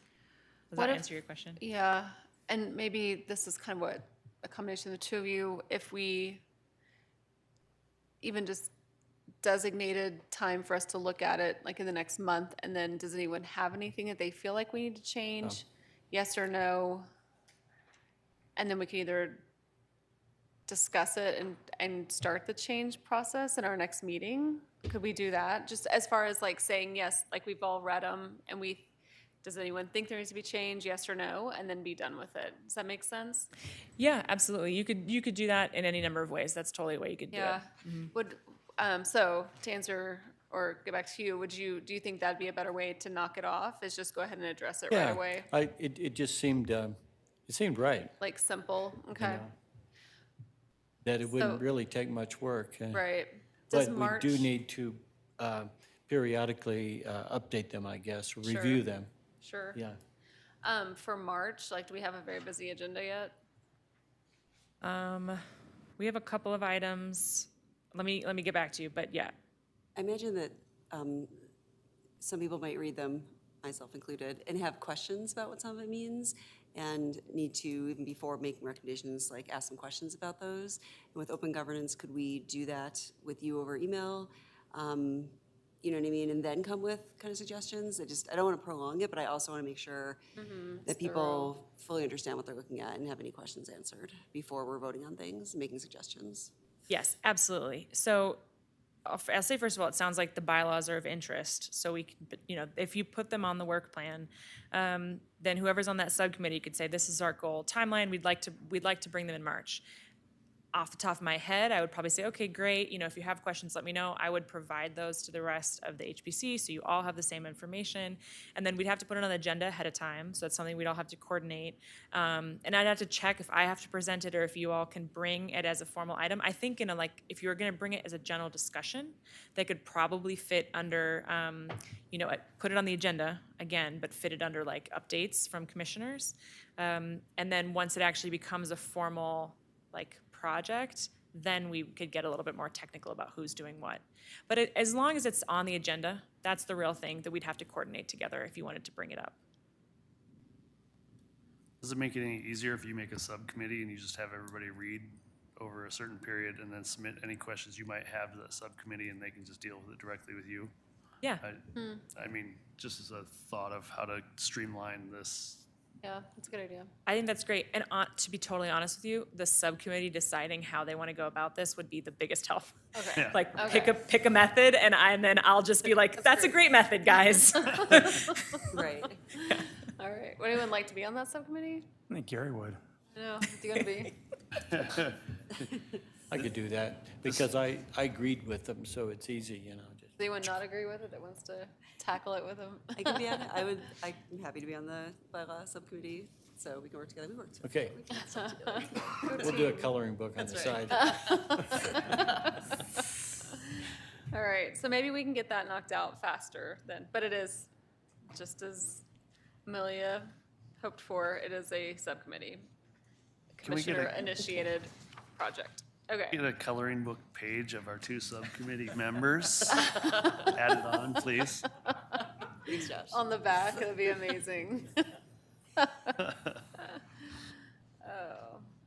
All right, so any other changes, or are we good with the way this is set up? I'm just, good with it. in general, think this all works, right? Like the first 3 things we're doing have either accomplished or are doing, right? Well, we will have the May ceremony. People usually help with that just fine. Same thing with the October event. And then great, yeah, Amelia, that you're kind of taking the lead as staff on the grant program. So yeah, I think it's right, just a question of like how to approach the other kind of goals here.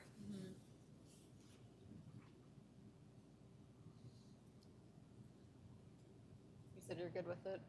Yeah, all right. I think we're good with the, oh, go ahead.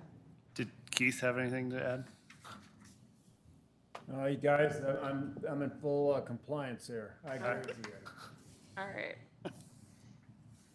I think it would be helpful to just have a motion and the whole, Okay. do the whole rigmarole, All right. get us all invested. Yep, that's great. So if someone wants to make a motion that we adopt this work plan for the year, I'll make a motion that we adopt the work plan as put together by staff for this year. I will second. and all those in favor? Aye. Any opposed? All right, so it's our official work plan. Sweet. Okay. I'm realizing that with Keith online, I won't actually share my screen, but it's the attachment that you all saw. That's the form, right? That's the working form to actually have all the tasks and everything. And I'm just going to write down subcommittees and stuff. That way, Keith, you can jump in as you see fit. Because I think if we take that away, he can't talk, which is weird. But anyway, okay, so the things I wanted to, most of all is actually just to identify the subcommittees. So and then any other things that you want to bring up, but that's, I think, the main thing that I'd love to get some clarity on. So where would you like to start? Do you want to just go from the top to the bottom? Linda, or do you have a preference?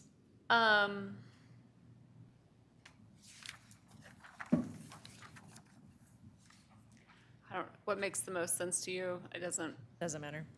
Yeah. Maybe just start from the top. So, yeah. Yeah, so Marty, you did this last year. I don't know if you want to Be happy to do it again. comment on it. Okay. And this time I know how to Let me help. let you help. I figured it out.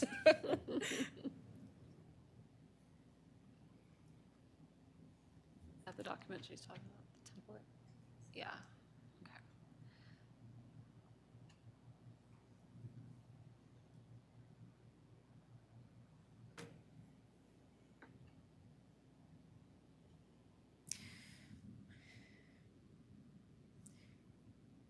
So you're working Any interest?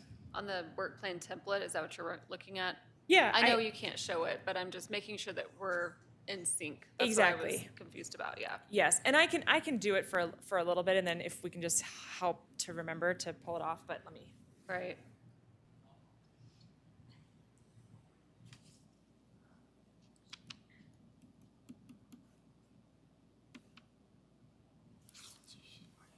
Right, so the list that you just adopted will be the official work plan, that we can look at in December and see if we achieved any of our goals. But this is sort of that working document. So, the grant program update, landmark ceremony, right? And then so the subcommittee would be Marty. So that's what I would be doing. And then, we did this the first half of last year, and then I didn't do it after that. But the idea for just keeping everybody updated on the progress is to have this as an attachment for all of your different, for all of your regular meetings, and then discuss as needed specific items, but otherwise just kind of keep it pretty high level during the meetings. Okay.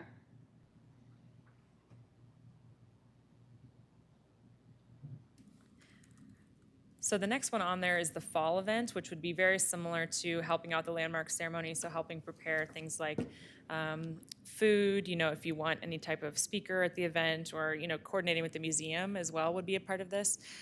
So just need like a volunteer to help, mostly with logistics and brainstorming, but Slim takes me. I'm happy to do it.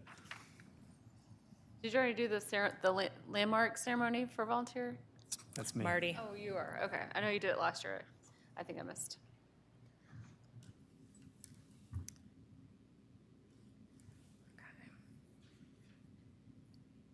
I believe if Keith is able to raise his hand ever, we could probably, no, he hasn't raised it. I'm just saying if he raised his hand, that would probably just be an indication that we need to run over there, and I think it would show up on our screen, Okay. so. Oh, he unmuted. I think he was gonna But I say. think there's like a, He's raising his hand. Yep, he yeah, raised his now hand. he is. He is raising his Switch it, or hand. do I have to switch it? High-fiving. You have to go. Hey, it worked. Oh. There you go. Did it work because you raised your hand? Maybe. Oh, no, he's muted. Who did that? Now you're muted again. No, don't worry about it. You just don't worry about it. There you go. You're unmuted. Let's try it. All right, I'm good. Do you want to say Okay, something, put- or you're just saying you're good? No, I'm just enjoying, I'm laughing with you. Okay. All right, well, Good put your to hand know. down. Yeah, if you want to say something at any point, just raise your hand, because we can't see or I hear you understand. and see Okay. everything. So just You got it. raise your hand if you have a comment, and we'll make sure you can say something. Or the little yellow hand that you have up right now. Yeah. Perfect. Got it. Okay. You I'm gonna need run a- back. You need like a remote or something. Can I make a motion to get a clapper on that thing? Yeah. All right, so we've taken care of the first three then? Yes. Awesome. So the fourth is the grant program update. Yes, I don't think that this is actually appropriate for a subcommittee because, Right. yeah, just it's going to be two Yeah. mostly regular meetings. I did put in a number of tasks, and maybe at the end of this, if you're interested and we're all still awake, I'm happy to kind of give you a little bit of insight into how I tried to organize the conversations, just so you can see that your thoughts were captured, but we can do that maybe at the end, if you'd like. Okay. So I wonder who should definitely volunteer for the public landmark resources map update. All right.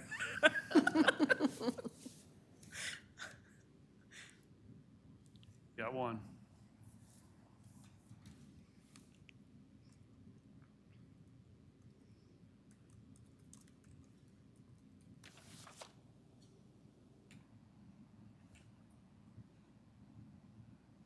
Oh, we got a hand up. Yeah, I'll help with the map update. All right. That's interesting. Oh, Oh. that's helpful though. man behind Great and powerful wizard. Orion. Okay, thanks, Keith. I'm going to add you to that. So Josh and Keith. Okay.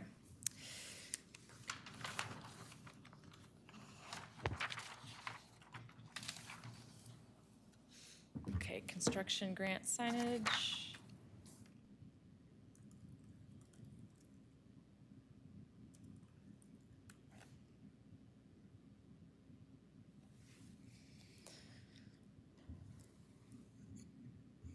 I can volunteer for that too, if, yeah. Yeah, I can do that one also. Because really, it's just a matter of creating something and then it just, It has to look good. right. I don't know if I can help with that, but I can It make sounds sure like, it it gets, sounds like it could be a social media right, update. totally. It's kind of connected. Yeah.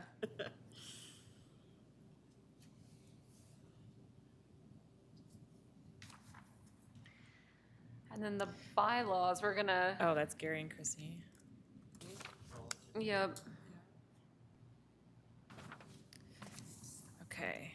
And I'll continue social media. And if I need extra help, but I can just take that one on and. I failed. No, I'm just not making you do it again. Thank you. Yeah. And then general outreach. And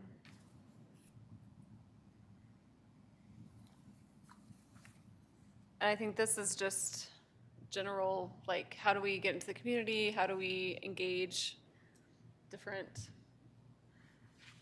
whether it's homeowners or people that already have landmarks or whatever. So, and some of it might just be kind of planning stuff, like it might not be, but hopefully we can get something. Be awesome to get actually something on the books this year, but. Yeah, and I think I just wanted to respect that there were so many engagement and outreach ideas at the retreat, and that was a really big priority.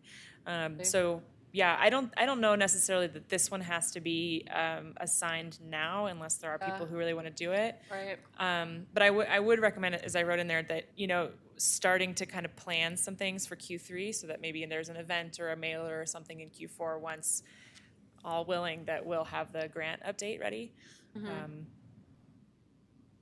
Yeah. I assume this one's open-ended, just to have it on. Right, and then the subcommittee would generate what ideas you think are the most potent out of all the many. Mm-hmm. But yeah, it is kind of also just to recognize like this was a goal and a priority, but is still kind of amorphous. Interested in being on that subcommittee, whether it starts now or a little later. And definitely, yeah, getting the list of ideas. I think there were some great ideas in the retreat, so.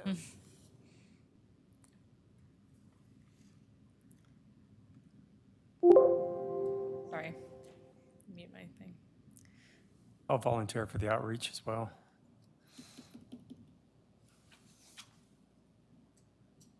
Awesome.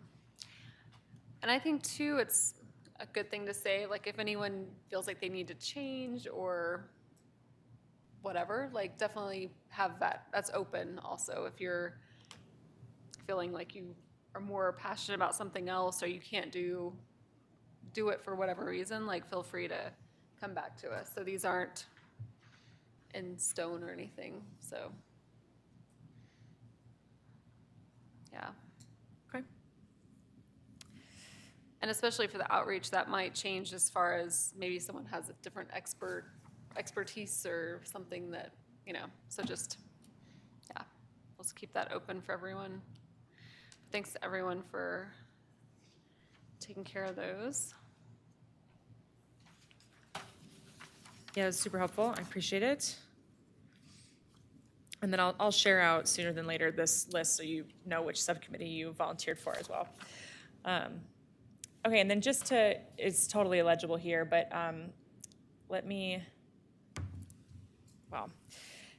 so I kind of went through, this is about the grant update, sort of how to approach. So I went through all the different stickies, all of my notes, general on the retreat specifically, and I put it into a spreadsheet. And then I kind of this is like too fancy, but I tried to pretend like these were the raw results, right? Kind of what was brought up at the retreat. And then tried to identify ones that specifically had grant implications, right? So that's, again, where I'm pulling those out. So those are the green. And then kind of, these up at the top. I know you can't read them, but they're the tables that you all went around to and put your Post-it notes on. That's what where those topics came from.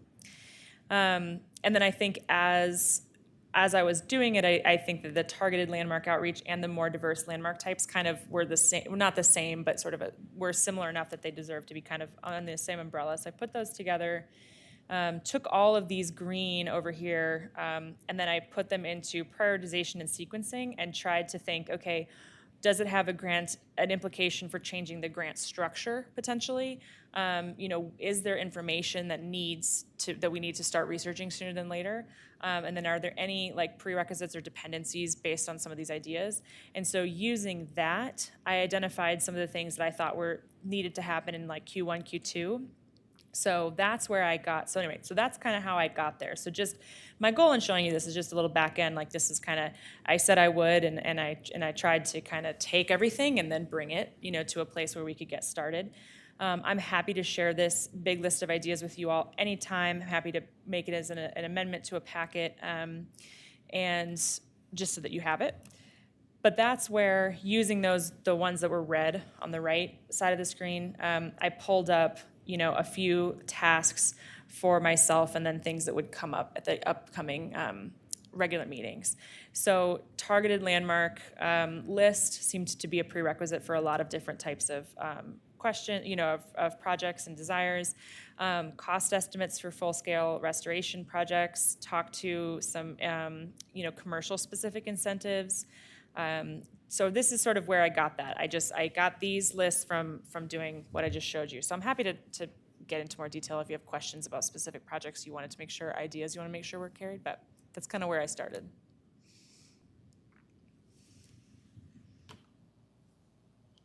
So I'll worry about this and I'll bring it to you all regularly as I can, so that we can keep things moving, because it's exciting. That's great.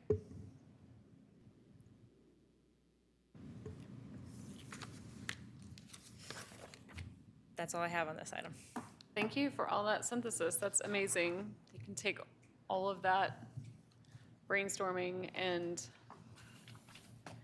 make it so organized and give us some focused trajectory. So thank you for that.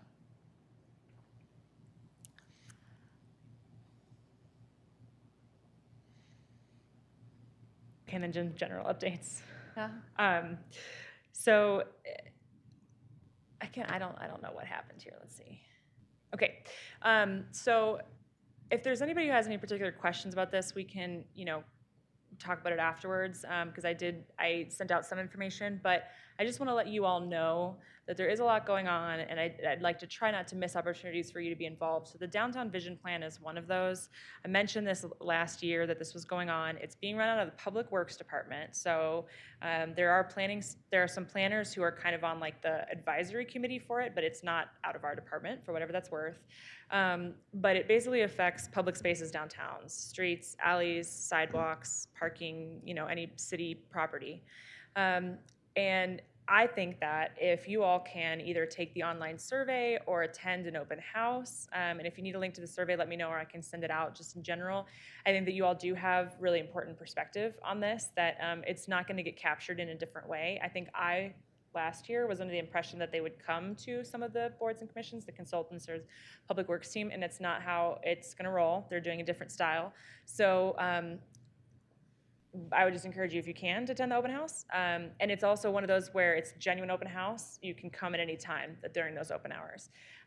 So anyway, a few things that we've done so far. This has really been from a staff, historic preservation. So me and then Gigi Yang, who's running the museum, she and I have sat down and tried to put in these, talked about ideas with the consultants for highlighting landmarks, so visual interventions downtown to sort of emphasize the landmarks that are there. It's been something we've talked about. Trying to bring the museum in to downtown a little bit more than it is right now. It's kind of like that northern section, and obviously it's not directly HPC, but it's certainly in our in the historic interest. And then also conversations about wayfinding and what historic references and identity-related references might be helpful and relevant. So that's just for you all to know. There are conversations that relate to history that have gone on already. And then at this open house, and also in the survey that I'm pretty sure is still open, obviously as residents and users of downtown, you're welcome to come. But as HPC members specifically, you could talk about opportunities to highlight historic aspects of downtown, look at what they're proposing and ask questions or give your input on whether there's going to be any impacts on the historic downtown, those pieces, all those things that are really in your wheelhouse and expertise, I think would be very welcome, in addition to just your general input as residents overall. So before I move on, are there any questions about this? I know you've barely talked about Josh it. and I participated with a meeting they had for that vision plan, and actually Randy did at the time, so we provided some input to it. What was that? The walking tour with the did the walking consultants tour. that were assigned to this. Great. Is that accurate? Yes. If there was a survey, I don't know where I would find it, so if you did send it, I'd be more apt to fill it out. Yes, I will send it, and I'm relatively certain. Again, it's not our project, so I'm like kind of finding things out whenever I find them out, but I think it's still open. And then you all have the calendar invite if you are able to come to the open house. Okay, other thing is the housing plan. So again, this is sort of like not directly HPC, but certainly related to some of the topics that are relevant. So the goal here is to bring a draft of the housing plan to council in the coming months. So it has to go through planning commission, so either March, April, May, some type of sequence like that. So just for you all to be aware that that's happening, affordability, ADUs, like all the things, there's a number of things that you all have talked about that relate directly to this housing plan. In addition, having your preservation perspective there. So, you know, if like you have the time, try to engage if you are able, because there are things that will affect HPC that have come up, but even though it's like not directly in your wheelhouse, you know, the siloing is sort of an issue there. But anyway, ADUs and the Old Town overlay, there are implications from this housing plan that could impact those cases. There are a number of reasons why those haven't come back up, but this is one of them, that we haven't had an adopted housing plan. So we've gotten direction from the CMO that they don't want to put the cart before the horse in some of these. Old Town overlay, the design aspects of it, not so much, but some of the other things that the consultants brought up, such as subdivision, such as ADUs, that really does relate more to sort of affordability and housing availability in general. So just more of an update there. If there are any questions, burning questions about the housing plan, I'm happy to try to answer them, but just know it's happening. Okay. And then general updates, no alteration certificates other than the one you saw tonight, and then there was a basement egress window that was added, and that was released. Thank you for your prompt attention to that. And the upcoming schedule? About the alteration certificate, I noticed that the window's being changed out at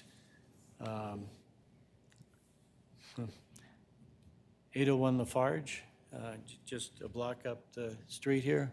I mean, it's done right. They're double pane windows replacing single pane windows that look exactly like the ones that were there. Is something we would have approved, but did we get a request for that? I don't know all of them, I'm sorry. So is that a landmark property or is it not? Do you know? Oh. I was I'd have to thinking look it at it. was, but I'm not sure of that. Okay. So in general, if it's a landmark property, yes. Although there is an administrative review for windows being swapped out that you might not see, because there's some that staff can approve. They never happen, but we can sometimes approve things. Well, remember the adjoining property, we went through, I think we looked at that and you decided it didn't fit in the time frame, we didn't have to review it? Is that the property that you're talking about? That kind of double? It's the one on the corner as opposed to the next one. Yes. Anyway, you might check that. Great, I will. Thank you. I know which one you're talking about now. Yes. Okay. And then any other questions on these? Okay. Okay. So that open house that I mentioned, you have an invite. It's the 22nd, so it's next, like in 2 weeks, I think. And then the next regular meeting, we're back on for the third Monday in the month, so it's March 18th. That is all the updates I have. Perfect, thank you. All right, any updates from commission members? I was going to bring up about that 801 Lafarge, and I guess we did. Perfect. But There you then 809 Main over here, I noticed they've taken out the windows and pulled off all the siding. Is that consistent with the grant we gave them? Yes, so they have, because I think they have to do like a bunch of restoration work on the wood that they're keeping, and so I think that's probably part of why okay. they took it off. And then the windows, yeah, they were full restoration windows, so they ordered them, they had them in Okay, storage yeah. for a while. Yeah, and eventually, whenever that's done, that's where staff, almost invariably goes out and like checks that it matches whatever the alteration certificate design was. But yeah, that's an interesting one. I grabbed some pictures of that like while it was in process for us to use in the future because it's been really interesting to watch go down. Yeah. Well, it's a really expensive use of our money, so we want to make sure it's done well. It was basically $450,000. Well, it's a little more than that, but so yeah, we want to have good use of the preservation money for our constituents, I guess. I will say as well, I know that the applicant, Indy Johnson, did a presentation last year that was kind of like what the status of that project is. He's mentioned a number of times that he's open to doing additional, especially with the new commission. I do think that's one of the biggest, if not the biggest that I'm aware of, there might have been a bigger one, expenditures for a property. I do think it's probably valuable to have somebody like sit down, maybe even a special meeting or something that's like a little more casual than this and that's really digging into what it means to do that scope of work. That way you can better decide for yourselves in the future if that's a valuable, amount of money to spend or not. It's probably just fine. It's just kind of shocked me to see it all basically deconstructed.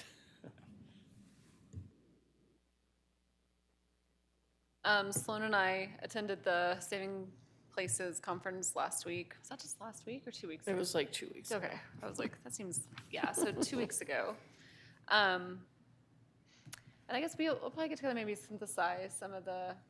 I know, I have a lot of notes, they're all right here. Yeah. I have if to there's any- type them up. So Yeah, that- if there's any major takeaways you wanted to just kind of give. I mean, it was great for me at this stage of everything to just sit there and be a sponge, and listen to everything. It was a great learning opportunity. I found most of the sessions really good. Some more valuable than others, but I enjoyed it a lot. Right. So, Yeah, this is really good. So we'll kind of type up something more official, but yeah, it was really, really valuable. They did a lot of, I'm trying to think of like the overarching, the theme was like rethinking, rethink, refine, and revive. And so a lot of it was just how do we kind of breathe life into preservation and help just kind of have more people thinking about preservation in a different way that maybe not have, and how to revive our programs and that sort of thing. So yeah, they had a talk on asbestos, which was good, and I went to one of the sessions on wildfire mitigation opportunities, and they talked about like, yes, there's, ideal scenarios, and this is what you'd ideally like to do, but when you're dealing with historic structures, often that's not an option. Because you can't do the things to the structure that you'd want to do to protect it, so you have to be creative, and some of the information they provided I think was interesting and practical, like things that homeowners could accomplish and stuff like that. So I liked that session a lot. yeah, it was good. All right, any other updates? No, I was wondering who the two were that went. About what? I was wondering who the two were that went. Oh, the Earlier. mystery commissioners. Yep, it was us. Yeah. And next year is going to be in Colorado Springs. So if you haven't gone the past 2 years when it's in Boulder, you missed your easy conference. Just kidding. No, it was really convenient though having it local for the past couple years. All right. If we don't have any other updates, we can do our adjourn. So make a motion. Make a motion to adjourn. I'll second. All those in favor? Aye. Aye. Thank you and good night. Last year, when we were planting here at Civic Center, some guys that were volunteering with a local corporation